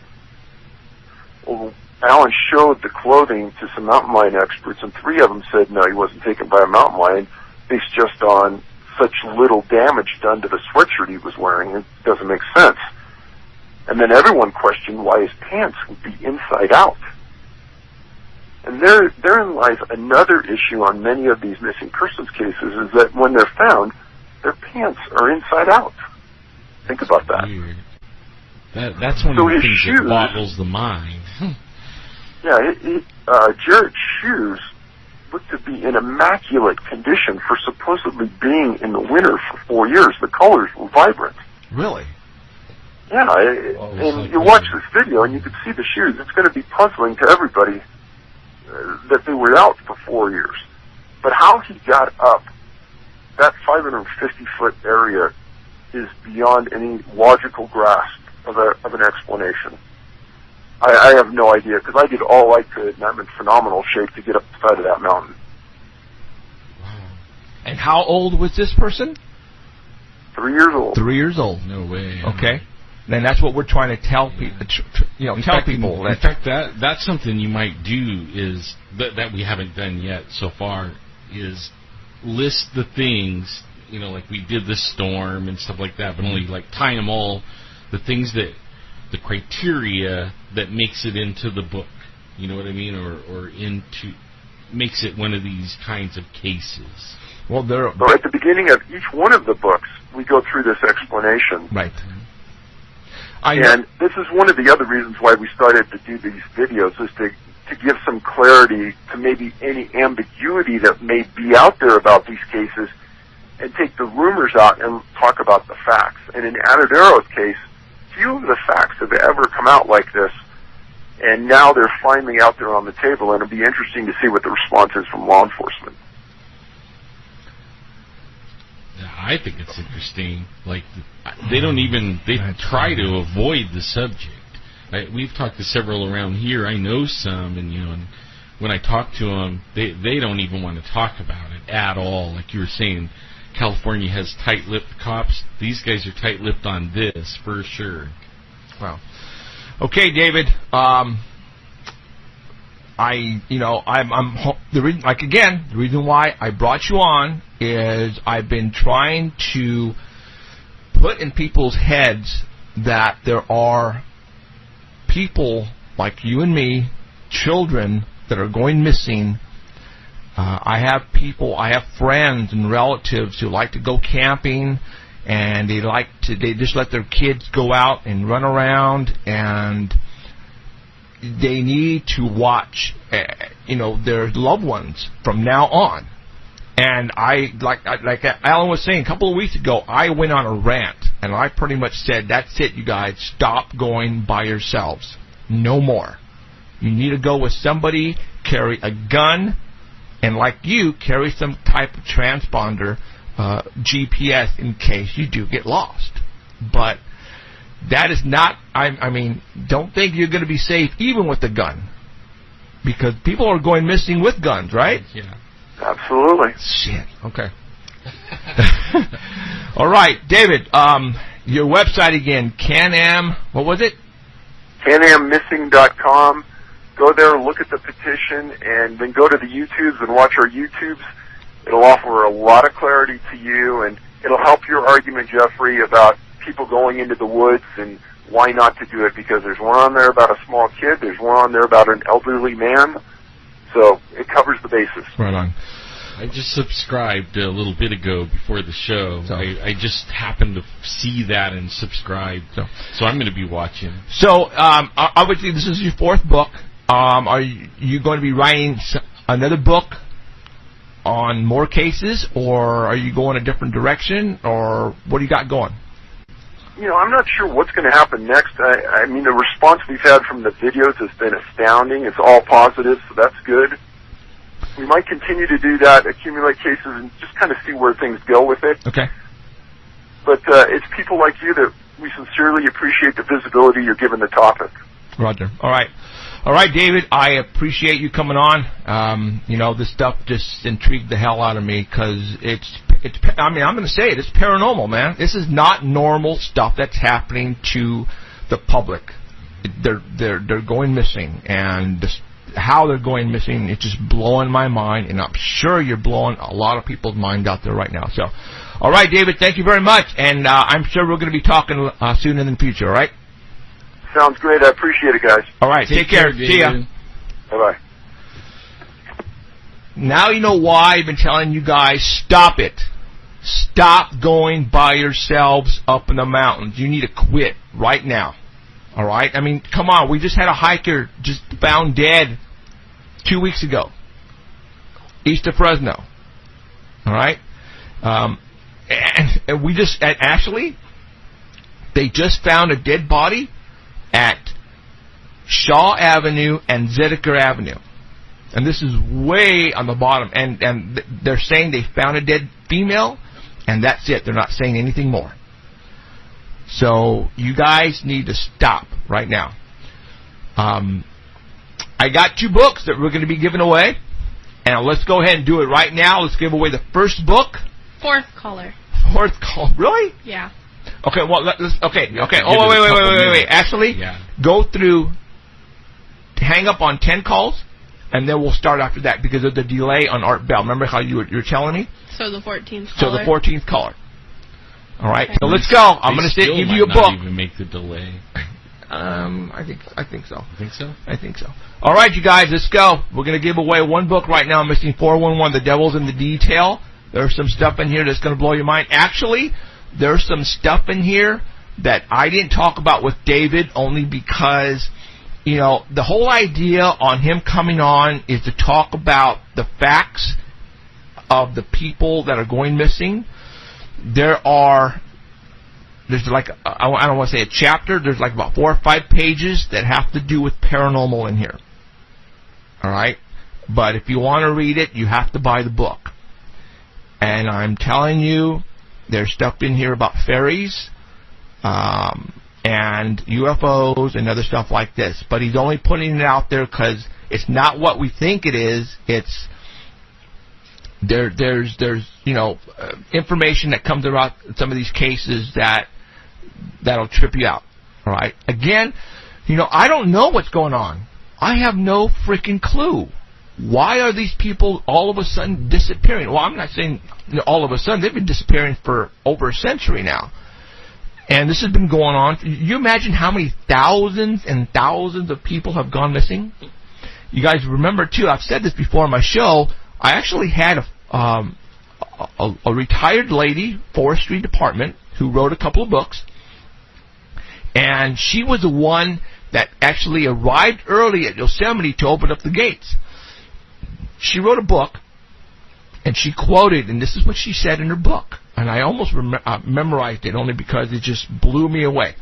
She says, in the mornings when I arrive to the park, I open the gates, and I let the people in, and I wonder which one of these people are not going to leave tonight. This is what she said, all right, and I quote, that's what she said. So, obviously, the forest rangers, they know how many people are going missing. All of the fire department and people up and down the valley and the foothills know exactly what's going on, because when I was, giving a talk at the Rotary in Sanger, and I saw the fire chief of Sanger pretty much nodding. He says, "Dude, yeah, you're right." All right, so I remember that. I remember he actually got up and grabbed Jeff after the meeting and wanted to talk to you about it. Remember that? I mean, like, we were starting to clean up, and he came over to us, and started asking questions. Because, people, they have questions. And, I can't tell you, because the way these people are going missing, disappearing, sometimes they're finding the body, sometimes they're not. It's just weirdness, total weirdness, and I don't get it. It's blowing me away.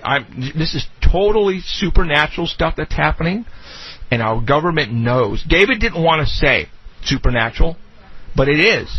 There's something supernatural going on with the missing people, on how they're disappearing, because you can't say that an animal or a person is abducting these people. All right, who is it? First name was Debbie. Debbie? Hey, Debbie, congratulations. And she's waiting for her book that she won 3 months ago, Jeff. Okay, well, good. I'll send it with her on this one. Not 3 months ago. It wasn't 3 months ago. It was a while. Okay, I'll send out both of them. That's cool. Okay, cool. All right. He'll save on postage. Exactly. So, all right. And I got these books I got to send. I know. I'm just been swamped. Okay. All right. God, what else I was going to talk about? I love the devil in the details part. I mean, that pretty much just tells it all. So for all those who are going to go camping in the near future, if where you're going says the devil, don't do it. Or at least be, like, really watching out for yourself. Right. Because if you're going to the Devil Anywhere, Diablo Canyon, or anything like that, pay attention. And again, we just talked about this before I brought David on, or actually when we had David on. I interviewed David about 3 years ago when he put out his first book. He has a series of 4 books out now. Okay. I was the only one at that particular time to get him on for 3 hours straight. Yeah. I did a 3-hour show with David. In fact, that record just got broke only like 2 months ago. Well, you got to think about commercial times too. No, we don't have any. So no, you broke the record still. I think still, because those radio stations that it was. We won't name them. No, we won't. But I hold the record so far, having it on 3 hours. Now, obviously, when David interviews people on these cases, he actually goes and talks to the families and talks to people that are familiar with the cases and that were involved in the cases. Well, he told me a story about one particular case. Now, we're not saying that all these cases are because of one particular thing that happened in this particular case, but I'm not going to tell you what it is. You have to go and watch the show. All right? The show, if you go Google David Paulides Missing 411, and I think we're like the number 4, that video is like number 4 or number 5 on Google. Something like that. Okay. Yeah. We're in the top 5. Top 5. All of ours are the top 5 Google on the Google search. If you put in David Paulides Missing 411, and if you put in, and I think that'll take you, you'll see me behind the desk without Alan, because, like, again, I did this 3.5 years ago. There is a story that he told that he has never told that story ever again on any other show except my show. I want you guys to go and listen or watch that particular. It's on the YouTube, all right? It's on YouTube. Alan got the file and downloaded it onto YouTube, the full 3 hours. It's a great show. That show will scare the crap out of you. All you have to do is type in Paranormal Central and then just click on the YouTube, Paranormal Central YouTube. Okay, and that'll take you. You guys have to go and watch that show. All right? There is a story he told about one particular case that's going to knock you off your you-know-what. And our intention here is to make you guys aware of your surroundings from now on when you go camping or hiking. All right? Just because your child is playing 10 feet from you, don't you think that he or she is safe? Because people are going missing that close from other people, and they're totally disappearing like poof, and they're gone forever. And right out of their camper. Like, even if you don't walk way away from your camper, right. I mean, some of them were even taken straight out of their camper. A kid was taken out, he was asleep inside the camper, and they heard their child screaming, and they came in, she was gone.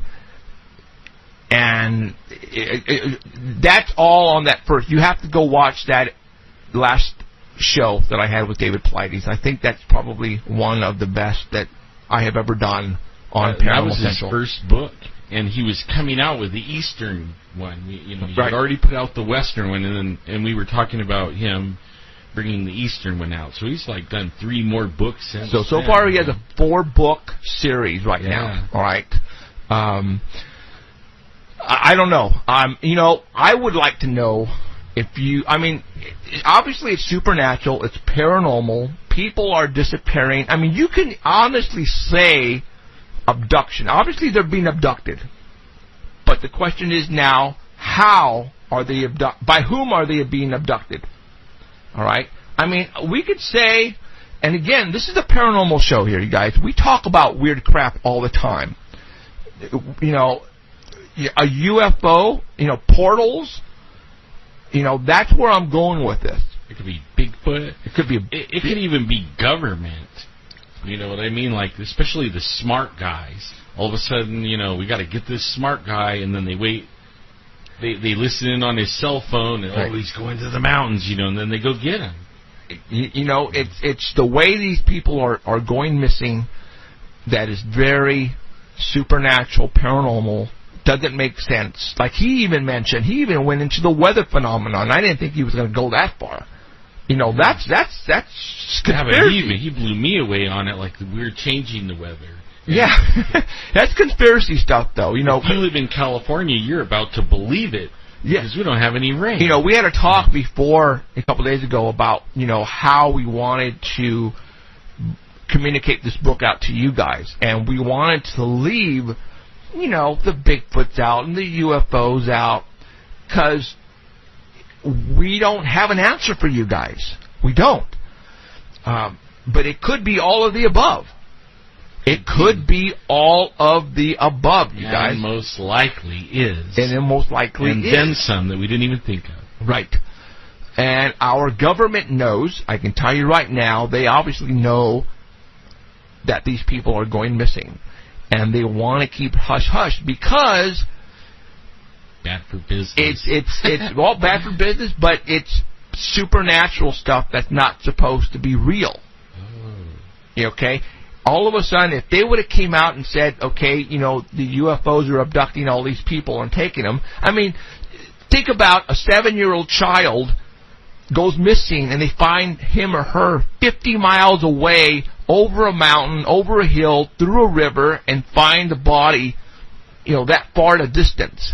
How did that person get there from where that person was last seen? Obviously, that person could not go through a raging river during the winter, a 7-year-old, and then over, cliffs and mountains, and then all of a sudden the body is found that far? And there's no marks on the body, but yet the person is dead, laying there. So you have to think, well, obviously, it wasn't a bear, it wasn't a mountain lion, it wasn't a person, because a person could not travel through that water raging river to get 50 miles away. So the next obvious answer is, well, then that person was teleported to that location. That's the only obvious answer. I mean, if you guys can give me an answer on how a 7-year-old got 50 miles away, then I want to hear it, because there is no answer. Now we're talking supernatural, paranormal here. That person was levitated from point A to point B. That's the only logical answer. And it probably goes way deeper than what we're all thinking right now, guys. All right? I'm sure of that. Oh, there's some crazy SHIT happening in our world. And all of you out there who think the next time you watch the movie Supernatural or a UFO show, that's just movie stuff. No, it isn't. No, it isn't. It's for real. All right? I'm telling you, right now, all this stuff is for real. There's some crazy stuff flying over our heads that can do the most ridiculous maneuvers. There are hairy creatures running around the mountains, and I tell you right now, that's a fact. All right? People are witnessing grays, they're witnessing weird creatures, shadow people. All this is for real. So don't think this is just make-believe stuff, all right? I would bet that in the audience listening right now, somebody's seen a shadow people. I would bet money on it. That somebody has a story of a shadow, and it could be like a little one, or it could be a man in a hat and a coat. Right. I mean, I would bet money. And there's a lot of people out there who have it inside them, and they want to tell somebody. And I'm telling you right now, if I'm looking right at you, you are not alone. All right? You are not whacked. You're not crazy. You're not seeing things. Don't be embarrassed about what you encountered or what you witnessed, because there are literally thousands and hundreds of thousands, probably millions of people around the world that they're experiencing exactly the same thing. And we got one more book. Yeah, we got one more book, guys. A few more minutes. So. Okay. Let's do it. All right. 14th caller again. One more book. 14th caller, you'll get the book, the 4th edition, Missing 411, The Devil in the Details. There's some crazy SHIT stuff in this book, guys. Not mentioning the other 3. Go get his books, and don't get it from Amazon, because you'll be paying $3,000. All right. Really? Huh? You have to trade your car and buy a book.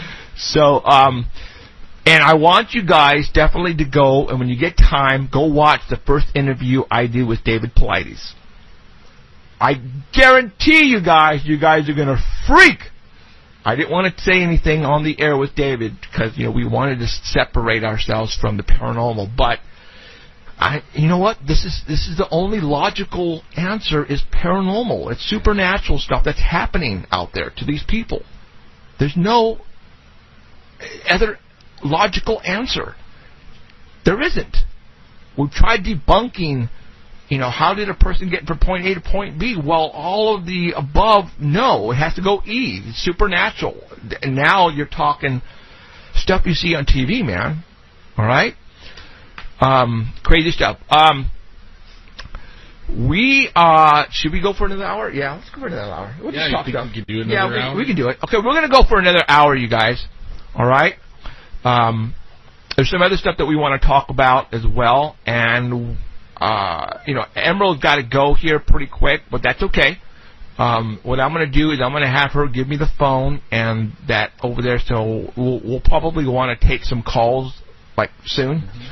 And then, but right now she is trying to get the 14th caller, 559-287-8367. 559-287-8367. The last four numbers represent the letters UFOS. That is also my paranormal hotline. You can call me anytime, preferably not when I'm asleep, though. And I will try to help you out as much as I can. So there you go. All right. In a couple of minutes, I am going to tell you who our guest is going to be next week. Just confirmed.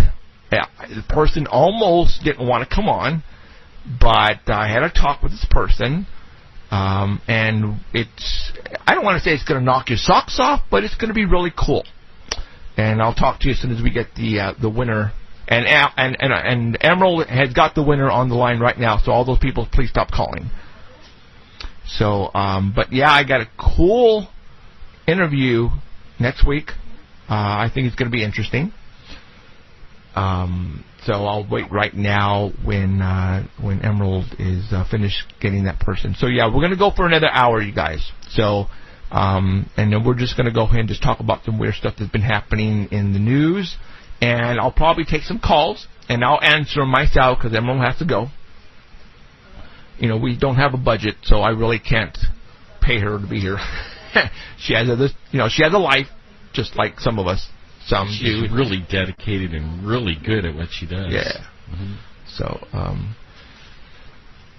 right now she's getting the information. So, all right. Yeah. So, I might have to, jump out, scream for a second. Yeah, it's actually warm in here, too. Somebody might have to go to the bathroom or whatever, but... that would be me. I drank all my coffee. Oh, did you? Yeah. You can go get some more coffee if you want, so I'll manage the line. So she's talking, right now, like I said, she's talking to that person right now, so... Don't you just love that, somebody said they're going to go to the FYI airport. Have you ever heard of an airport called FYI? For your information, it's not that big of an airport. Right. Fresno Yosemite International is the actual letters, the words for the letters. Why did someone say they're going to do that or what? Yeah. Elizabeth's going to go. She's going to go check out the Bigfoot stuff? Yeah. Don't buy all the little Bigfoot stuff things because we want one. They actually had some cool Bigfoot. I'll put it on right now because, we went through it really quick. Yeah. Matter of fact, let me put it on there real quick because there's some cool stuff that they never had before. I believe it was right. They told me they weren't going to have any more. And, I got in trouble. Who won? Mr. Thorne from Texas. Right on. Yay! Whoever that is. Congratulations. Mr. Thorne. So, okay, right now I got on the screen the Bigfoot stuff that they're having at the airport. Look at that mug up there, the foot mug. See that? See, my wife just ripped me. We took my son to the airport, and then I went in there, and I came back with this bag full of stuff that was the last they had, and they said they weren't going to have any more, and I was all proud of myself. I got it. Right. And, man, she didn't let me live that down for, a month. If I'm not even going to tell her they have six tables full of stuff, she'll say I lied to her. What I like to do, and I think we talked about it last night, is I like to go in there and talk to the buyer and see if we can put some pictures up above the shelves, like of you and Finding Bigfoot crew when they were down here filming, You know, if I could get David Ragosa to give me permission to put up a photograph of the 8x10 of the Bigfoot that he got walking off that hill, put one there so people can look and say, what the heck is this? You know, this because people are tripping out. Why is there 6 shelves of Bigfoot stuff at the Fresno airport? You know, a lot of people to this day had no clue what's going on east of us. No clue. If you watch this show or listen to it at artbell.com, well, then you have an idea. But otherwise, the next person has no clue. No frickin' clue. Okay? And I want to make people know about it. I want people to know about what's going on around us. What's that? Do you have a picture up right now? No. Do I? Okay, yeah, go ahead and give me that. Oh, all right, hold on, guys. Go ahead and talk. No, I meant let's put a picture up. Oh, gotcha. Yeah, See, Emerald is still Emerald's wanted by the FBI, CIA, DEA. No, I'm not. I know, just kidding. All right, go. Hey. Okay, guys, look real hard and you can see Emerald. No, just kidding. I'm just pulling your leg. Yeah, we could talk about what we did last night. Yeah. And they were telling me, like, Jeff was just telling me there's a fire in Yosemite. Yosemite is burning right now, you guys. In the valley, right? No, at the top of the hill. Thanks, Emerald. Oh, man, but only we were in the mountains last night, and it was so dry. Yeah, oh, it was. God, it is really dry. We had nothing going on last night when we went to the spot. It was so dry. There was a trillion crickets. It was so loud. Yeah, I've never heard crickets like that before at that spot. That's just weird. It just blew me away. So, I don't know. That spot is always like something different every time. Okay. All right. I'm going to go ahead and give or tell everybody who we have next week. Okay, and I'm gonna take my little. Okay. While you do that. So I'm gonna put up a picture right now of the person. This is gonna be a cool one, guys. Okay, hold You on. will want to be here next week. All right, hold on. Oh, you know what? Let me just open that picture up some more here. All right. Boom. All right, I just put up a picture of 1, 2, 3, 4, 5, 6, 7 gentlemen. Obviously, this looks like to be an old picture. They happen to be loggers. Does everybody remember Fire in the Sky? Travis Walton?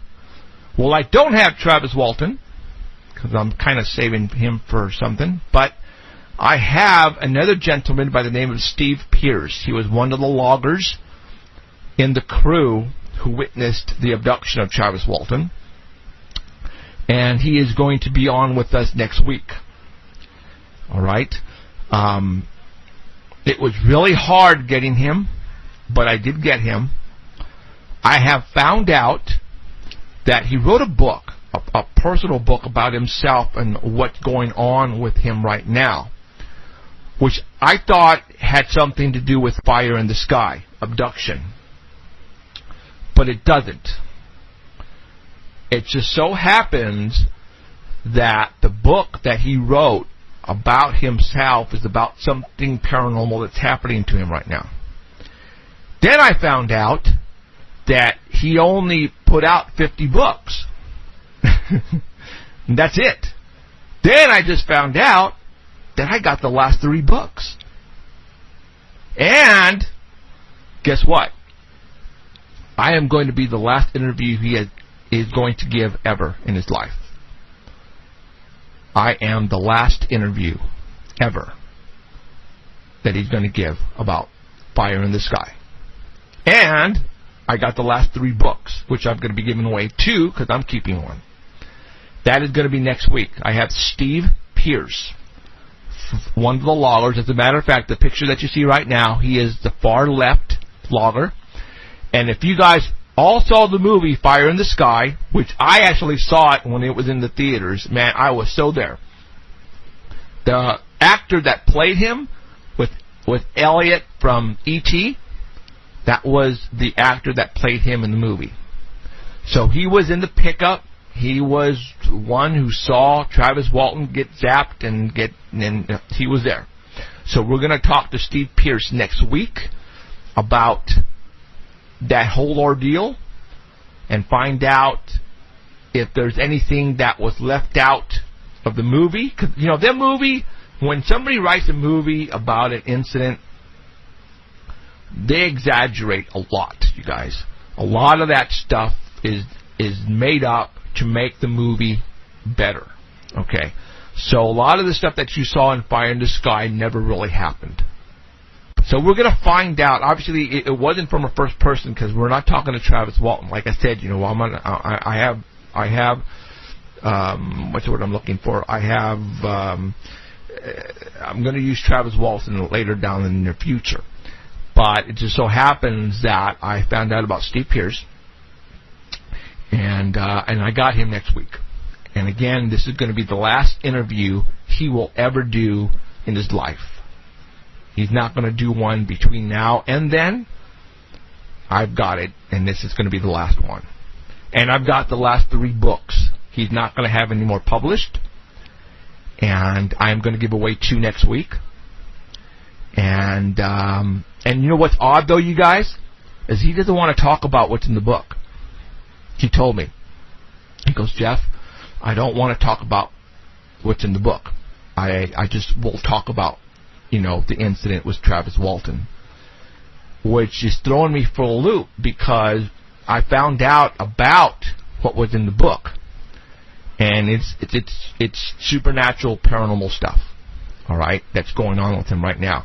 And he pulled out of a interview that he was supposed to do a couple of weeks ago. And there's something going on. And he was going to spill it on next week's show, but now he doesn't think he's going to. He just wants to talk about Fire in the Sky. I might be able to drag it out of him. Let's see if I can. I'm pretty good at doing that. So I'm hoping that I can interview him and get him and ask him, why is this going to be the last interview he's ever going to do? All right. So we have Steve Pierce from the movie Fire in the Sky. He's one of the loggers, and like I said, he was played by Elliot from E.T. That was him. The actor that played him. We're gonna have him next week. That's gonna be cool. I'm gonna have the last interview he's ever gonna do in his life. It's gonna be here at Paranormal Central next week, and that is a fact. And oh my God, Alan's been abducted, just like that. Poof. So all right. There was other things I wanted to talk about. Hold on, let me look at my notes. I'm gonna wait for Alan to get back. So I'm just gonna go and skim a couple of things here. Hold on, you guys.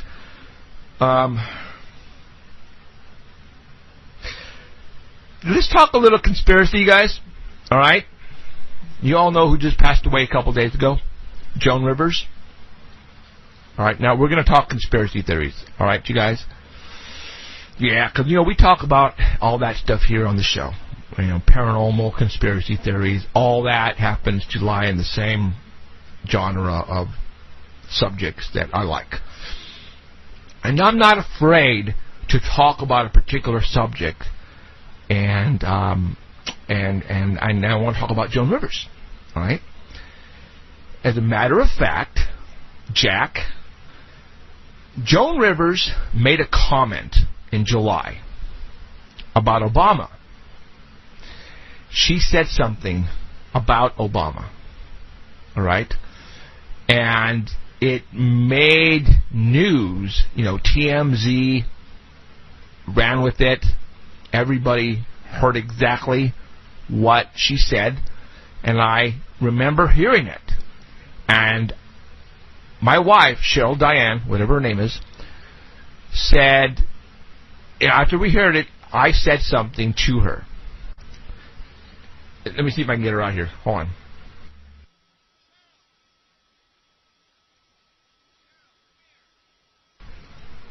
I just called my wife over because I want her to basically verify what I said out loud to her when Joan Rivers made that comment.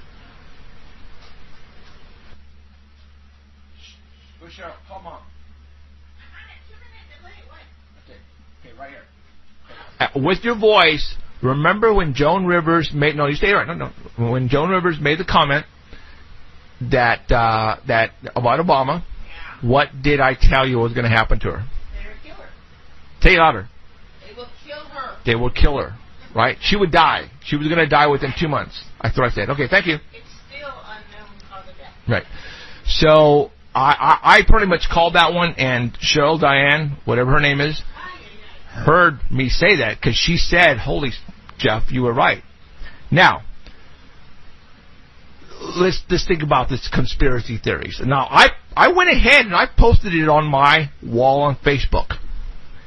I posted the comments she made about Obama, and a couple of people let me have it because it's our president of the United States, right? I shouldn't be talking like that about him.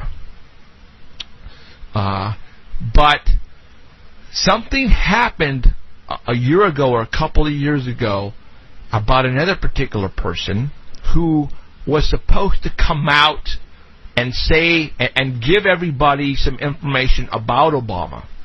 Do you guys remember Breitbart? The guy who owns the website? He pretty much came out and said, and he was talking in front of a camera doing a speech, and he says he has information that's going to turn Obama's world upside down, right? And I remember when he said that, I said, "Dead man walking." Dead man walking. Well, guess what? He was walking out of a club or a bar, and he got out to the sidewalk. He fell face first. He was dead. Right there. Boom. Dead. And I went, holy mackerel. They killed him. Right before he was supposed to release the information. Okay? And then this happened with Joan Rivers. And I pretty much called it. I said, something's going to happen to her within the next couple of months. She's going to die. And now she's... You predicted that. You did. Okay, then she's dead. Okay? The people that run the government are very powerful, you guys. We have stuff out there that they can kill anybody so easily without any traits. It's not even funny. Joan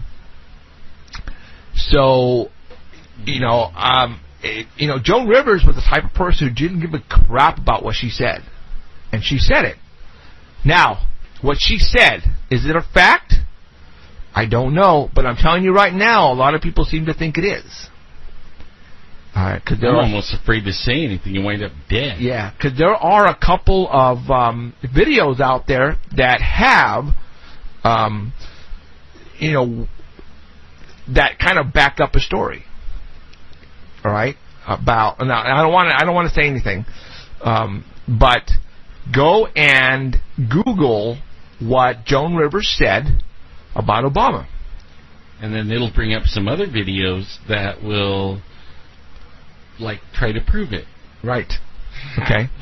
So, am I out of my league right now? Am I just way out? Dude, you have no idea. You're absolutely ridiculous for bringing this subject up. You have no idea what you're talking about. This is the stupidest thing I've ever heard in my life. But the stuff that we talk about on this show is absolutely ridiculous stuff. It's stuff that is hard to imagine unless we bring you information and facts about what we're talking about. And that's what I wanted. That's what the show is all about, you guys. I was telling my wife, we talk about the paranormal and stuff like that, mm-hmm. and you think you get it figured out. You think you got it all figured out. It was aliens, right? What's his name? With the weird hair. He's like, I don't know, but only it's aliens, right? And you think for sure that you have it all figured out, and then something happens or something comes out and it blows your paradigm out of the water, and it makes you rethink everything. Well, I've had my paradigm blown out of the water so many times now that I don't even say I'm not going to stand firm on anything anymore, because, man, it just gets weirder and weirder. Weird. Really weird. Really weird. Let's talk about terrorists right now. Oh, man. We were talking about that before we went on the air. Yeah. About how ISIS is supposedly here in the United States already. And, they are. And getting ready to plan an attack. You were telling me, and I don't know how I missed it, but Holder. Eric Holder. Eric Holder is the... What is he to the... like the top cop, Attorney General. Attorney General, thank you. You were telling me he has just switched religions. He did it a while ago. He had to go for business to Saudi Arabia. And that's where we send all our money when we buy a tank of gas. But he turned Muslim. He's now Muslim over there.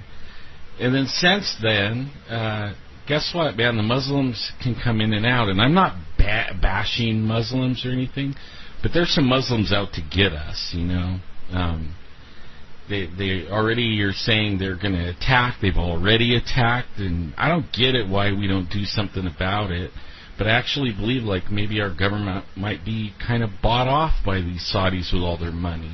Now, you were telling me that the Saudis are pretty much buying everything. Yeah, they are. Like the prince, I can't say his name, but he's a prince of the king of. He's the second son. He owns major shares of Time Warner. He's the number 2 owner of Fox. Get this, Fox News, right? That's the one all the conservatives go get their news from. Do you? The news is skewed. The news is skewed. They're putting in. They're not telling you the truth anymore. You can't trust them. I mean, I don't even know who to trust anymore. Really. Yeah. It started to scare me really bad when all these people were running through the borders and we couldn't stop it. And they were letting them. They were letting them. Yeah. As a matter of fact, I heard that the higher ups instructed the Border Patrol to be inland about 5 miles. Then what the heck who was monitoring the borders? No one. Yeah, it was stand down. But you know what? Hey, I got a little experiment. Let's all try to go the other way. Right. Let's see what happens. Yeah. Let's all try to go over the fence and go towards Mexico. Guess what will happen? Hey, you won't. It's going to be a lot worse for you than trying to come this way. They will shoot you. Yeah. Or they will put you in jail like they just did this military personnel who supposedly accidentally crossed the border by accident. They seized him and he's in jail right now. Been there for almost a year. Like the laptop they found? Oh, yeah. And then supposedly they just found a laptop that has instructions for them to basically use car bombs and others. They were going to use actually viruses as well, all right, to get back at the United States. And this is all supposed to happen within the next couple of months. Yeah. As a matter of fact, what is today's date? The 7th? Guess what 4 more days is, you guys? Anybody? That's when the towers came down. September 11th is 4 more days, you guys. Wow. All right? So everybody needs to be very vigilant on... Have you ever seen the videos? Thursday. There's a video on YouTube, and it goes back, I don't know how many years, but it plays movies where they have the 9/11 in it and the towers. And, man, you know how many movies they warned us about 9/11 before 9/11 happened? I mean, it blew my mind. TV shows and movies where they would stop the clock on 9/11, or they would check their watch, it was 9/11, or it would be a picture and it was 9/11. 9/11. I mean, And it was unreal. the Simpsons was one of those particular cartoons that actually had that. Crazy, I don't know. And again, I'm going to tell you, stuff that you see on TV, I'm going to sneeze right now, hold on, hold on. Woo! Bless you. Holy Toledo. I heard about the girl that got kicked out of school for saying bless you. Yeah. Oh, God. Oh, my gosh. So, all right.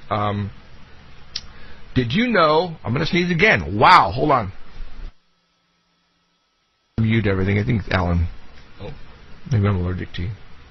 Oh, maybe. I took an allergy pill. God, maybe the smoke from Yosemite. I'm looking at pictures right now on my Facebook, and Yosemite is majorly on fire, guys. See, I just went outside because it's 100 and whatever out there, and I'm thinking, man, when I go to get in my car, it'll be 150 degrees, so I'm going to roll some windows down. I get out there, and there's major cloudage all over the place. I mean, big, huge, looking like storm clouds, and man, then I'm rolling the windows down thinking, man, is my luck.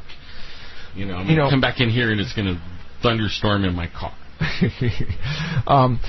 Did you know that our International Space Station is launching satellites without permission from anybody on the ground? Yeah, I heard about that. They're launching. You know what else they did? They turned off the cameras. Again. Yep. They turned them off because of what the cameras are picking up. Right. There's things flying up there, guys, that they don't... docking with them. I don't know if that's real or not. That's some crazy stuff. You guys... there's some crazy stuff happening right now.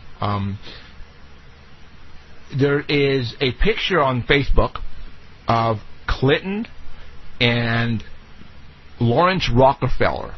I guess all of the elites are pretty much, all together. The Clintons, the Bushes, the Rockefellers, everybody are pretty much in cahoots with each other, even Obama, all right? It's a fact. And this was a while back when I think Clinton was the First Lady, and she was walking with Lawrence Rockefeller. And you know how the press takes pictures and they post them and it gets out there. Well, Miss Clinton was carrying a book in her left arm with her jacket, and part of the back of the book itself was out there so you could see it. But when they took a picture of it, they had to zoom in on it and try to figure out, well, what was the book that she was carrying? Well, that book finally was revealed. Somebody actually zoomed in on it and went all out and tried to find what book she was actually carrying. And it was a book about UFOs. As a matter of fact, I believe it's on my Facebook wall. For all those who are not friends of mine on Facebook, I suggest you do so, because I have several people like Elizabeth Martinez and Danny and Alan and some other guys who post some great stuff. And what's his name? Oh my God, Douglas Stingley. Yeah. Okay. And this particular one was actually Douglas posted this, and she was holding a book. Now let me give you the title of this book. It is now why was she got the title? Yeah. Oh no. See, what they did is they zoomed in on the back of the book. It had the barcode, and they had just about this much out in the open. And with that, people started. As a matter of fact, here's the book, and it was like this part was out of her jacket, so you could only see this part. But they were able to, with that, find the book that it matched up with. And wow. And it's on my Facebook wall, you guys. All right, you guys go and look for it. The front cover. The author is Paul Davies, and the actual title of it is "Are We Alone?" Wow. Okay. I know we're not alone. All right, we're not. Check it out. Whoa. There it is. And with that, they were able to figure out, because there it is, and that's "Are We Alone" by Paul Davies. Now, hold on here. Check out the necklace. Whoa. Okay, that would be like that double cross, like ISIS, like. Yeah, I mean the double cross. That's the same one Exxon uses, and. What? How come nobody even talked about that? Because they're too busy looking at the book. You guys, Douglas, the picture that you just put up on my wall, Jeffrey Gonzalez, all you guys who want to look at it, you know what? I'm gonna. You can, I think. Yeah, but I don't want to bumped off. Huh? That's what I'm afraid to do. Mm-hmm. Okay. Yeah. I don't want to take a chance and then have that happen. So go to my wall. Anybody can go to my wall right now on Facebook. Yep. Jeffrey Gonzalez. Type that in or Sanger Paranormal Society. You'll get there one way or another. Scroll down. Douglas Stingley put an article, and it has Miss Clinton and Rockefeller walking right next to each other like on a path in like the woods. And when you get to that article, scroll down, and it shows you the book that she actually has in her, in her left arm tucked under her jacket. And I'm looking at the freaking necklace she's wearing, and it looks like double crosses on it, like something you would see from the Egyptian. Right, yeah, it looks Egyptian. Egyptian. Holy Toledo, guys. That's something else we were talking about. Yeah, you want to talk about that? About the ISIS thing. Yeah. I mean, the connection of ISIS to Egyptian. Now, let's talk. Cheryl, Diane, whatever her name is, brought this up. The name of the terrorist group is? ISIS. But only our government calls it ISIL. ISIL? Yeah, that was their original name, was ISIL. Oh. But only they changed it to ISIS. Why? The Illuminati guys, Egyptian, Katy Perry. Sadly. I know. I'm still going to have her on my show one of these days. Dang it. I swear she's going to be on my show. I don't care. But the Egyptian... Was that me? Oh, crap, sorry. The Egyptian logos, sigmas, all that, it involves the Illuminati. Yeah. As a matter of fact, there was a thing out here on Facebook where they had a picture of Obama, and they had the statue of an Egyptian king, and Obama looks identically like it. All right. Now, again, we were just talking about, ISIS, and I went to YouTube. All right, and I'm going to go ahead and I'm going to play something for you. Back in the 70s, when there was really cool shows, you guys all remember Shazam? Billy, I think his name was Billy, and it was that older gentleman, and they're driving around in that Winnebago, and he would go, Shazam! Then he would turn into the Super Marvel, or whatever his name is, right? There was also another show called ISIS. I'm going to play... this is crazy. Hold on. I'm looking it up right now, because actually I want to play the audio for you. If I know how to spell. God, I don't know how to spell. Sorry, guys. Where did I look that up? Okay, let me pull up Shazam. Can't believe I'm actually saying the word Shazam. Shazam. I remember that show. That was one of my favorite ones when I was a kid. Now, but see, what happens, though, when you have shows like that, when we were younger, we never paid attention to a lot of the wording and the music or anything like that. I want you guys to listen.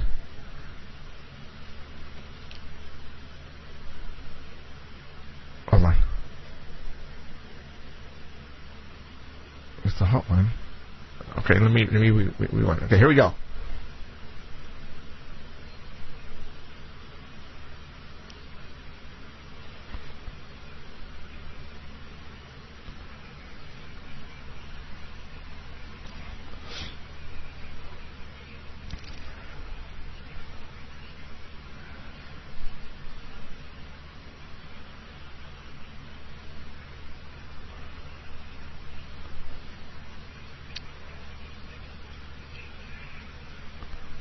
You guys remember that? Oh, those are the coolest shows in the world. How many people ran around yelling, Shazam! Oh my God, that was the coolest. Up and away. Oh my God, that was the coolest show in the world.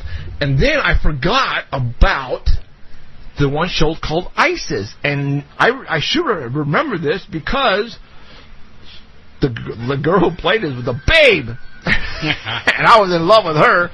Oh, let me play this video. Hold on. Oh, no, I know. I turned it up. And I don't know why it's not really... It's on a delay. They'll catch it in a second. Yeah, but I don't know why I had full blast here, and I don't understand why it's not...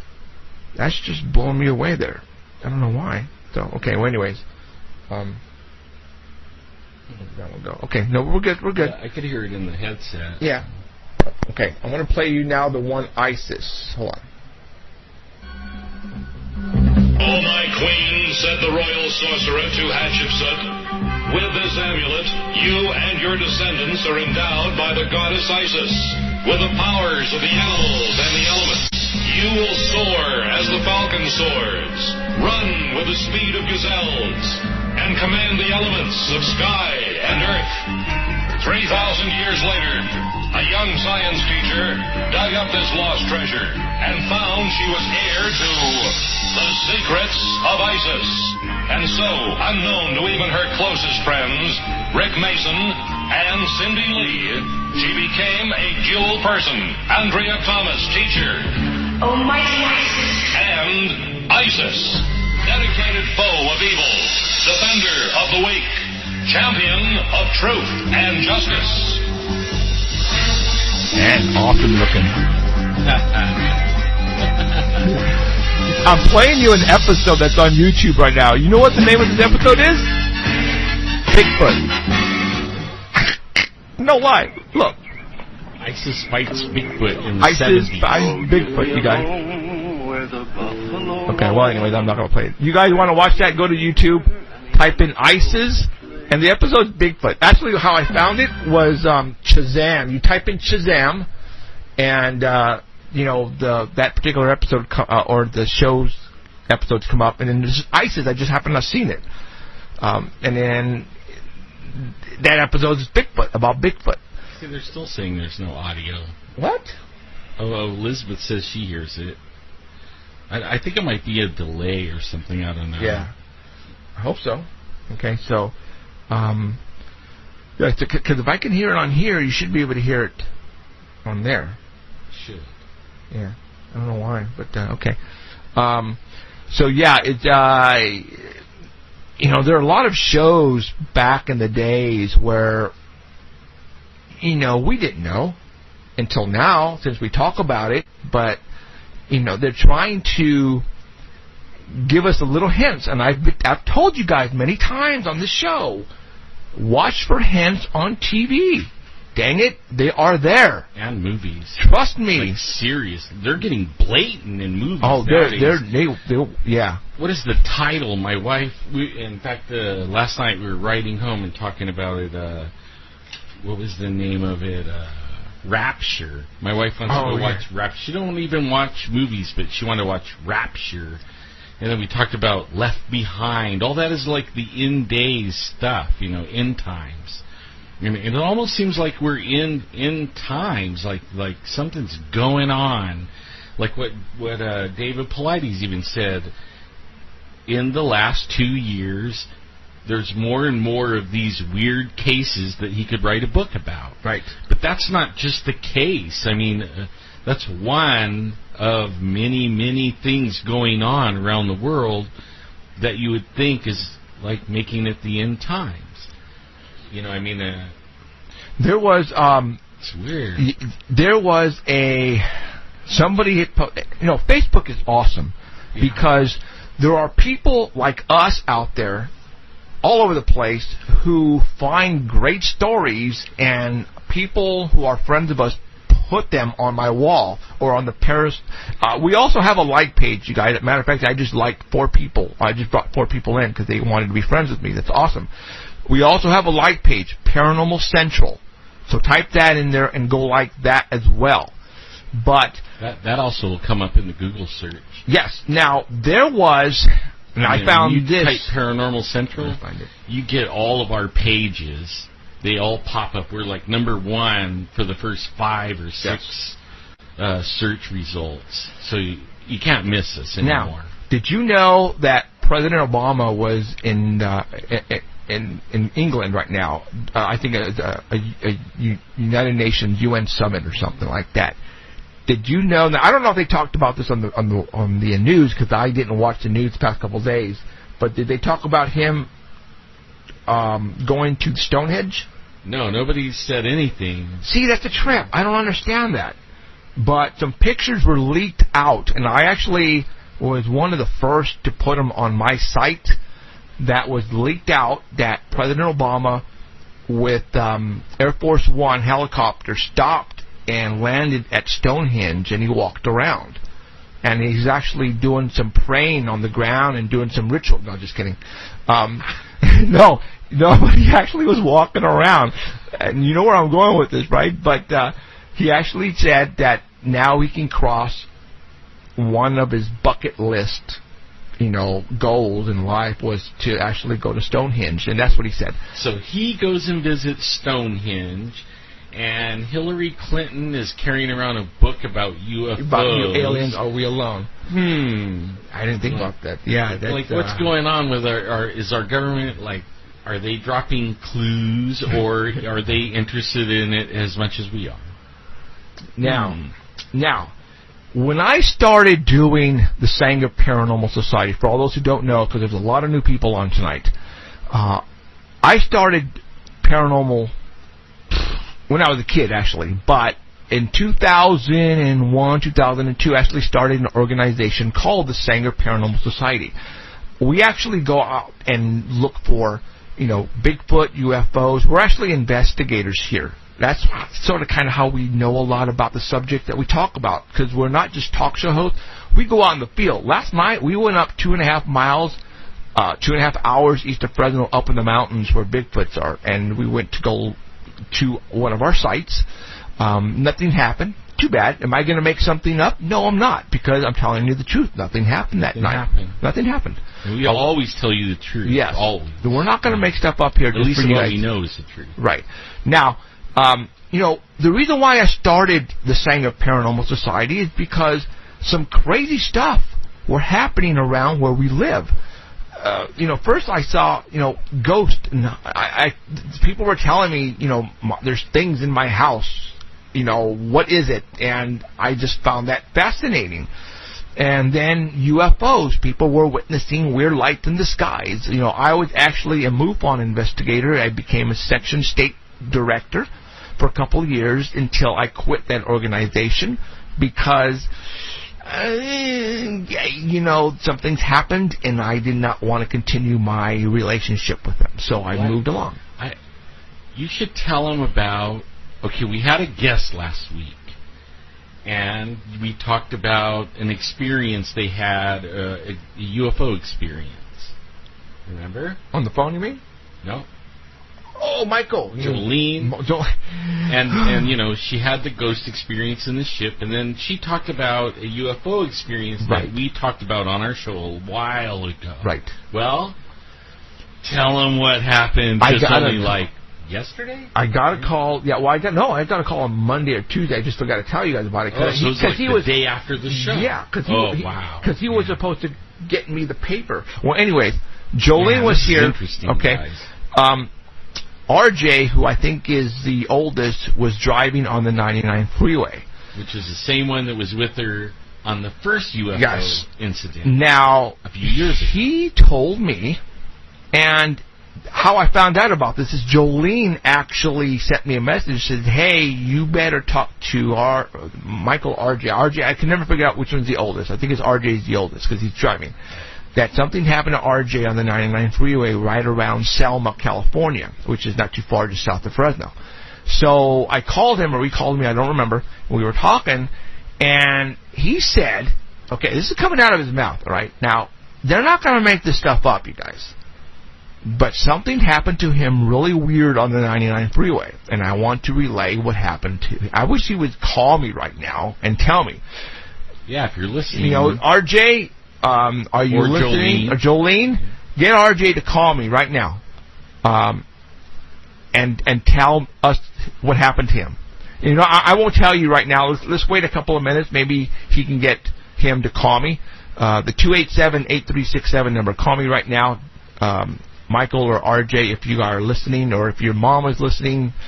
Get him to call me right now to tell everybody what happened to you on the 99 freeway, because, wow. You know what? His story isn't unique. No.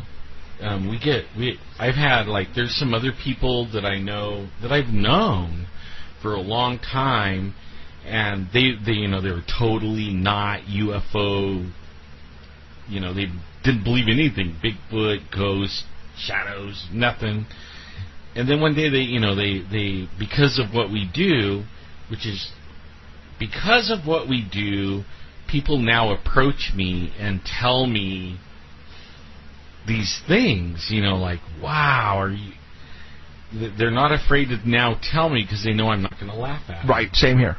And what happened to RJ, I've heard on the 99 too, three different stories, and only one of them was over the grapevine, and another one was, more towards Merced. I mean, this isn't unusual. I mean, we might think it is unusual, but I wonder how many of these types of incidences happen and we don't know. Right, and a lot of people have so many stories. I wish one of these days, when we are well known, hope to God that's going to be soon, we're going to be able to get these stories and relay them to you. Now, another bit of information that I found out, because like I said, where I was going with this, the reason why I started doing what I was doing, because there was a lot of stuff that was happening here in the Fresno area. And a article came across the Facebook about a line that cuts across the United States at the 37th degree parallel. All right? And I was going, because, and I'm trying to figure out how that all works. Granted, I'm not into that. 37th, I guess, well, anyways, the 37th degree parallel, a lot of stuff happens to happen on that line of degrees on Earth, on the planet. And whoever wrote this article, he actually happened to be a sheriff's officer who was doing investigating on that degree parallel line, and it just happens to be right in between 38 degrees and 36 degrees. So right. It's like a highway or two-lane road. Yeah, 37. Between 37 and 30. And he was able to, the very important sites and locations and builts are on that degree line. As a matter of fact, he said, you know what, the Pentagon is on the 38th degree line. Fort Knox, Kentucky is on the 37th degree line. Area 51 is also on the 37th degree line. The spook lights that happen to be in Joplin, Missouri are on the 37th degree line. Athens, Greece happens to be on the 37th degree line. Egypt. Okay. Roswell, New Mexico. Dulce, New Mexico, 36 degrees. Fukushima, Japan, on 37. Wow. San Francisco's on the 37. The Grand Canyon is on the 37. Cave locations throughout the United States happen to be on the 36. Mammoth Cave National Park, which is right there, 37. Yosemite National Park is on the 37th. And that would be where the highest amount of missing people. Right. Okay. Sanger and Fresno, 36. Yeah. So we lie right there. Madera is 38, which, we get a lot of sightings. There's a lot of crazy stuff happening in our area that lie on the 37th degree. All right. If you Google that, it'll bring up all kinds of stuff.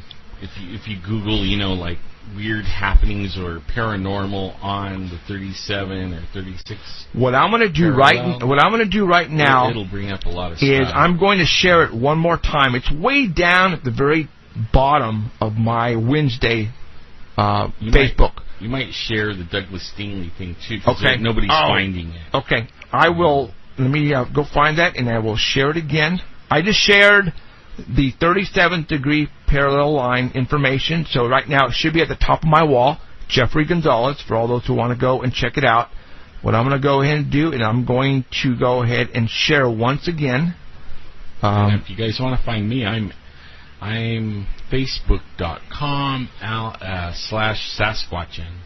I'm not Alan Thomas. Well, you can find me on Alan Thomas, but there's a million of them. So I put Sasquatchin, so facebook.com, Sasquatchin, and you found me. Okay, so right now, the top article is the Hillary Clinton's E.T. book. It's now at the top of my Facebook wall, and the second is the mystery of the 37th parallel line. And Fresno, Yosemite is on the 37th, you guys. All right?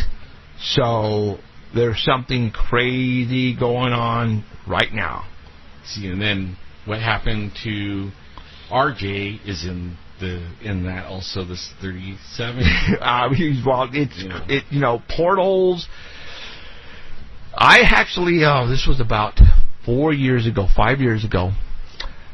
before I had all this going on, and I was doing Saying It Paranormal. I had my 24-hour hotline, and a lady called me. Actually, two people who don't know each other called me within about a 2-week span. This is before I even knew you, Alan, before you came into my life. She says that right around Dakota and Cedar, they were outside in their backyard, and they were looking up at nighttime. And they said the sky opened up, and lights came out. Whoa. And the sky closed up again. Whoa. All right? Don't hear that one very All often. Right? And then a week later, somebody else called me and told me the same thing. Wow. And I just freaked. I went, what the hell? Right? And then, we started getting reports of UFOs left and right. Once my hotline got out there, people started calling me. To this day, I get Fresno Police Department. They call me still at nighttime, whoever's on the night shift, when they see stuff. I remember... They can't really report it. Yeah, so they call me. They're not supposed to. But this was about 7 years ago. I got a call from... Because, the Fresno Yosemite Airport has their own police force, has their own police station on the site. And one night, actually it happened in the morning, when he called me, he said, Jeff, something happened last night at the Fresno Airport. And he actually, Facebook, actually no, it was right when I got on Facebook, because he actually posted it on my wall. A Fresno police officer did. And he says that it came, it came over the wire, the downtown first, that there were some crazy lights happening southeast of the airport. And they radioed the police officers who were on duty that night, not at the Fresno airport, but around, doing their areas. And they got on the walkie-talkie, and they said, one guy said, I see them, I'm on my way that way, right? And then all of a sudden, the people at the airport, the Fresno PD officers, were running up the tower. And they said they got up to the tower, and they were witnessing these lights doing some crazy maneuvers southeast of... And when you say southeast of the airport, that could be, down in the country on DeWolf or Jensen Avenue, you don't Selma. know... Yeah, you don't know, over Sanger, because we get some crazy stuff there. And you don't know how big these lights are, but they said that they were dispatching police cars headed that way, and the police officers were running up the tower because they wanted to see these lights, and they saw them. Well, a police officer told me all this on Facebook, and he actually spelled it out for me, and I actually talked about it on my show when I first started doing the show, and I think I was on Blog Talk Radio, you guys. That's a long time ago. So crazy stuff is happening. Our credible people are witnessing this stuff. And luckily, he was a friend of mine on Facebook, and which is kind of cool because I was able to get that information and relay it to the 5 people who probably were watching me, back then. So, but there has been a lot of stuff that has happened years ago that I wish I could remember and relay again, because it's not like we just started this 5 weeks ago or a year ago, guys. I've been doing this now going on over 10 years. This particular show. Heck, I've been at it almost 5. Yeah, right in there. But there has been stuff that has happened to us. It blows me away that we've been at it that long. A long time. That I wish I could remember the things that came across my desk and that I just can't remember anymore. But they were so awesome. I was looking on the computer looking for a show, and I thought I would find it really easy that's interesting like that. And we have over 200 shows on the hard drive. Right. Over 200. I mean, I was there and I was like, man, I need to label these better. Because it's hard to find and stuff, I bet some of those shows are killer. Yeah. They're like, oh my God, are you kidding me? Like, for example, we had a massive sighting here in Fresno, California, where the jets out of Fresno Air Terminal, who are the 144th Fighter Squad, who are controlled by NORAD, who takes care of the West Coast, all right? That's one of the other reasons why I think Fresno is so important, is they placed them here for a specific reason. That I had calls coming in about some weird, objects in the sky. As a matter of fact, no, it was somebody called me on the west side, all right? And I'm talking like way out west side, all right, in the country. Not in Fresno. There was this family who was outside, and they had a bonfire going, right? And it was like the whole family were out just screwing around, and then all of a sudden they see this black ship floating across the vineyards. All right, and they're all freaking out, and they run behind their house. And I remember the dad who was talking to me, he was like this on the side of his house, like this, peeking like this, because they were scared, because this thing was huge, and it was cruising. And all of a sudden, they said that it dropped these lights out of the bottom, just orbs, and then the orbs took off like this. And then I hear the jets take off out of the airport. And then my phone started to ring off the hook again. Jeff, the jets are chasing these white lights. So I live in a 2-story house. I run upstairs. I open my curtain. I'm looking north, and I see these white lights moving incredibly fast. And right after them was 2 jets. And these lights just went, right over the mountains, and these jets just left them in the dust. And then more calls started to come in. And then that Sunday, I had all those people call in, guys, and they were telling what happened. And I started with the family on the west side and your sister. Yeah, my sister. Your sister saw that out of her porch. I remember she came on and she was freaking. And that, you know what? That show is still on there. Yeah, it's but the problem is to find it out of those 200s. I'll keep looking, because that's the one I was looking for. Were you really? Yeah. Oh my gosh. If I could remember the date, I think it was around October. So now I'm looking in October. I wonder. Oh my God. We only have like less than 15 minutes. We need to finish, since they're not going to call. We have to tell everybody what we were talking about RJ. Oh, okay. Yeah. I get they're not listening. Shame on them. RJ was cruising on the 99. I'm not sure if he was going south or north. Cool. He said he had his iPod, which could be an iPhone. He was listening to tunes, right? And he was driving, and he remembered he was like the only vehicle that was there was nobody in front and nobody in back. Sometimes when you're driving on the freeway, you happen to be driving, and there's nobody in front of you or back of you for about a mile or two, right? He said all of a sudden the engine started to shut off on him, and his iPod or his cell phone, whatever he was listening to on his songs, shut down too.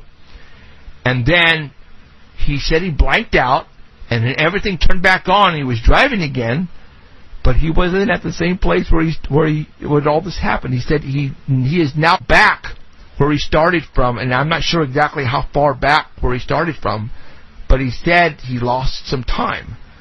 And I went, what?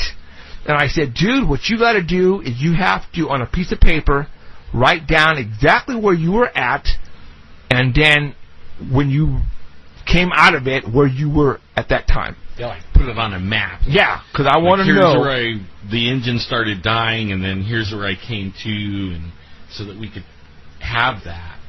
Man, I got so excited when I heard that, because Jolene and that son were driving. I think it was 99 again, and they told this story last week that the UFO is going across the freeway, and then it stopped right above the freeway and turned. So now they have 2 UFO things.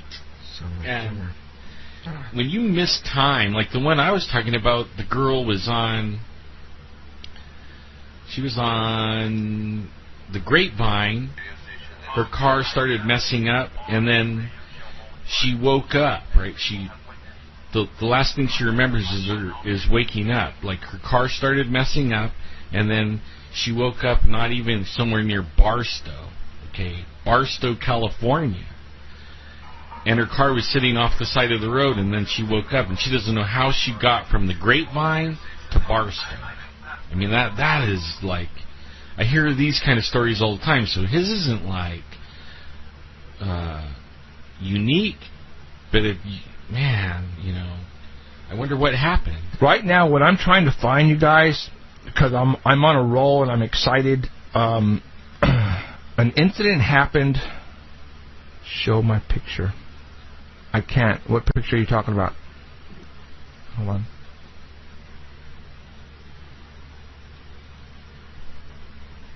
Like the outskirts of the country. Oh! Can you tell me what that was? Oh! I found it. All right. I know. I'm like a little kid. In the year right around June 12th, I got a call that came in near Reedley. Oh, I remember that. Okay. And a guy called me on my 24. Yes. A guy called me on my 24-hour hotline and said, Jeff, we were driving.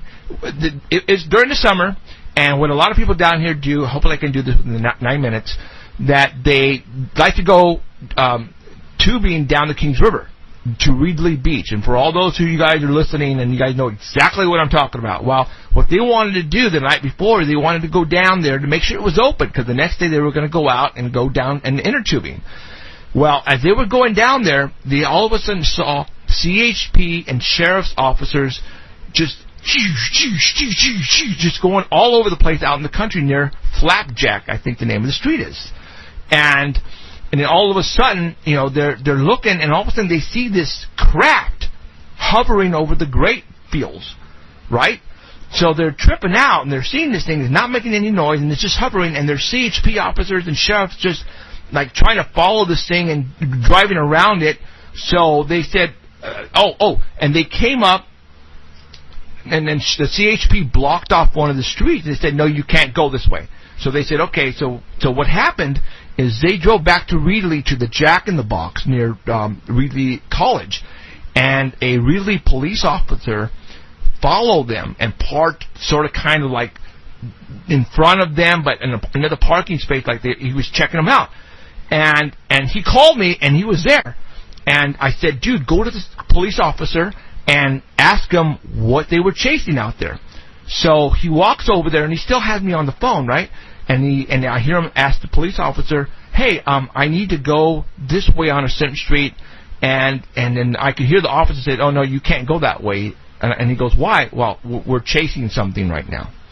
And he says, oh, okay. So, and I heard him say that, chase something. So he told me this, and he says, hey, I can't go down there right now. I can't. And he got all the information. So what I did is I called the police department, and I actually recorded the conversation that I had with the dispatch. I'm going to let you guys hear it. All right? Watch this. Watch this.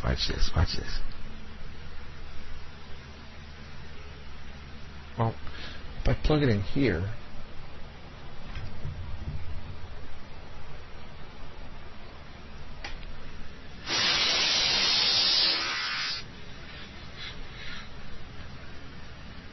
it going? There it is. There it is. Right now, they got me on hold. They put me on hold. All right. Can you guys hear that? Can you hear it beeping?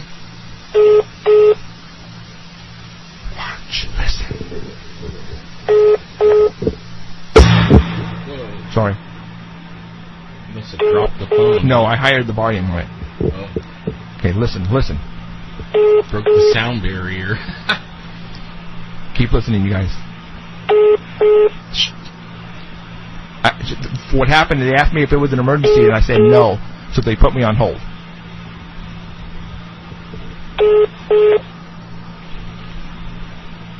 We only got like 7 minutes. Hi there. I was out near Manning Avenue about an hour and a half ago, and I noticed the California Highway Patrol sheriffs and you guys were chasing something over, like, the outskirts of the country. Could you tell me what that was? We cannot release that information unless it's in a press release, sir. Well, I have not received one, so I cannot release any information.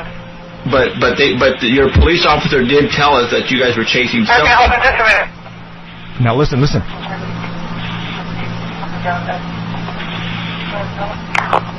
You want to tell him? I'll watch. Hi, Corporal. My name is Jeffrey. I was a witness to your officers and the I'm lying out of my butt right now, sheriffs chasing something about an hour and a half ago over the countryside near Manning. And it wasn't a helicopter and it wasn't an airplane. And one of your officers said, you guys basically said to us, you guys were chasing something. What were you guys chasing? You said it was Reedley PD? Oh, yeah, Reedley PD was involved. Where was this at? It was out near Manning. And I know you guys were involved because we talked to one of your officers. Manning and what? Manning and... I forgot the street name. I don't remember the street, but we pulled into the Jack in the Box, and one of your officers basically told us that you guys were chasing something and not to go out that way. And the sheriff's officers and California Highway Patrol were all over the place. And I just wanted to know... We weren't chasing anybody. We were waiting to see if a car was coming into town. It was part of their PD had a case on a violent civic in a vehicle, So what was flying over the skies then, at low altitude? At what time was this? Same time you guys... I didn't see it. When we were out there waiting, I didn't see a helicopter. Boom. Okay, right there. I'm going to stop. Okay. Did you hear what he said? He goes, we didn't see it. We and then he cleared his throat because he screwed up. He goes, we didn't see it. He goes, I didn't see it. You know what I'm saying? So I caught him on a lie. So it was something that they were chasing. What they were chasing, I will never know. But this is the stuff that happens here all the time in the outskirts. You know, we have black vehicles, Crown Vics, chasing UFOs, the whole 9 yards. It's pretty crazy. And that's why I'm doing this, you guys. Okay, I think we got 3.5 minutes left to go. So in about 1 minute, we're going to go ahead and hit the music, and we're going to get out of here. Next week's show is going to be interesting. I have Steve Pierce from one of the loggers who was at the location with Travis Walton when that UFO abducted him. He's going to come on. I am going to have the last interview he will ever do in his life, you guys. He is going to be on our show next week. And we have a couple of books that we're going to give away that doesn't have anything to do with Fire in the Sky, but is about his personal experiences that he's been having. I wonder, it's probably because after the incident that occurred. But he doesn't want to talk about his book. He wants to talk about Fire in the Sky. So, go figure. So, this is going to be a real cool show next week. Hopefully I can try to get out him what's about the book, but I'm going to be giving away 2 books. And I got the last 3 books, because he only made 50 books, you guys. All right. Yeah, That's it. I want to say thanks to Keith over at Dark Matter Radio Network. It's actually a real thrill to be on the Dark Matter Radio Network. Big time. So. We love you guys over there, Keith. You guys are great, awesome. It was fun, like kicking it 1 more hour even. Right on. It looks like we have been given the go-ahead to do a 3-hour show from now on. We'll start doing that when we move to our new studio, but we're going to start doing 3 hours. All right, you guys, thank you for showing up tonight. It's been great. We will see you again next week. It's going to be one of those other shows that you cannot miss. So tell everybody to tune in next week. For Jeffrey Gonzalez and Alan Thomas and Emerald, we want to thank you. Have a good night. We'll see you next week. Peace out. Bye, you guys. You have been listening to Paranormal Central with Jeffrey Gonzalez and Alan Thomas, broadcasting worldwide at ParanormalCentral.net and on ArtBell.com. Stay tuned for next time. Remember to keep your eyes to the skies. And we hope you witness something you cannot explain. I'm looking for you. You're looking for me. We have to decide what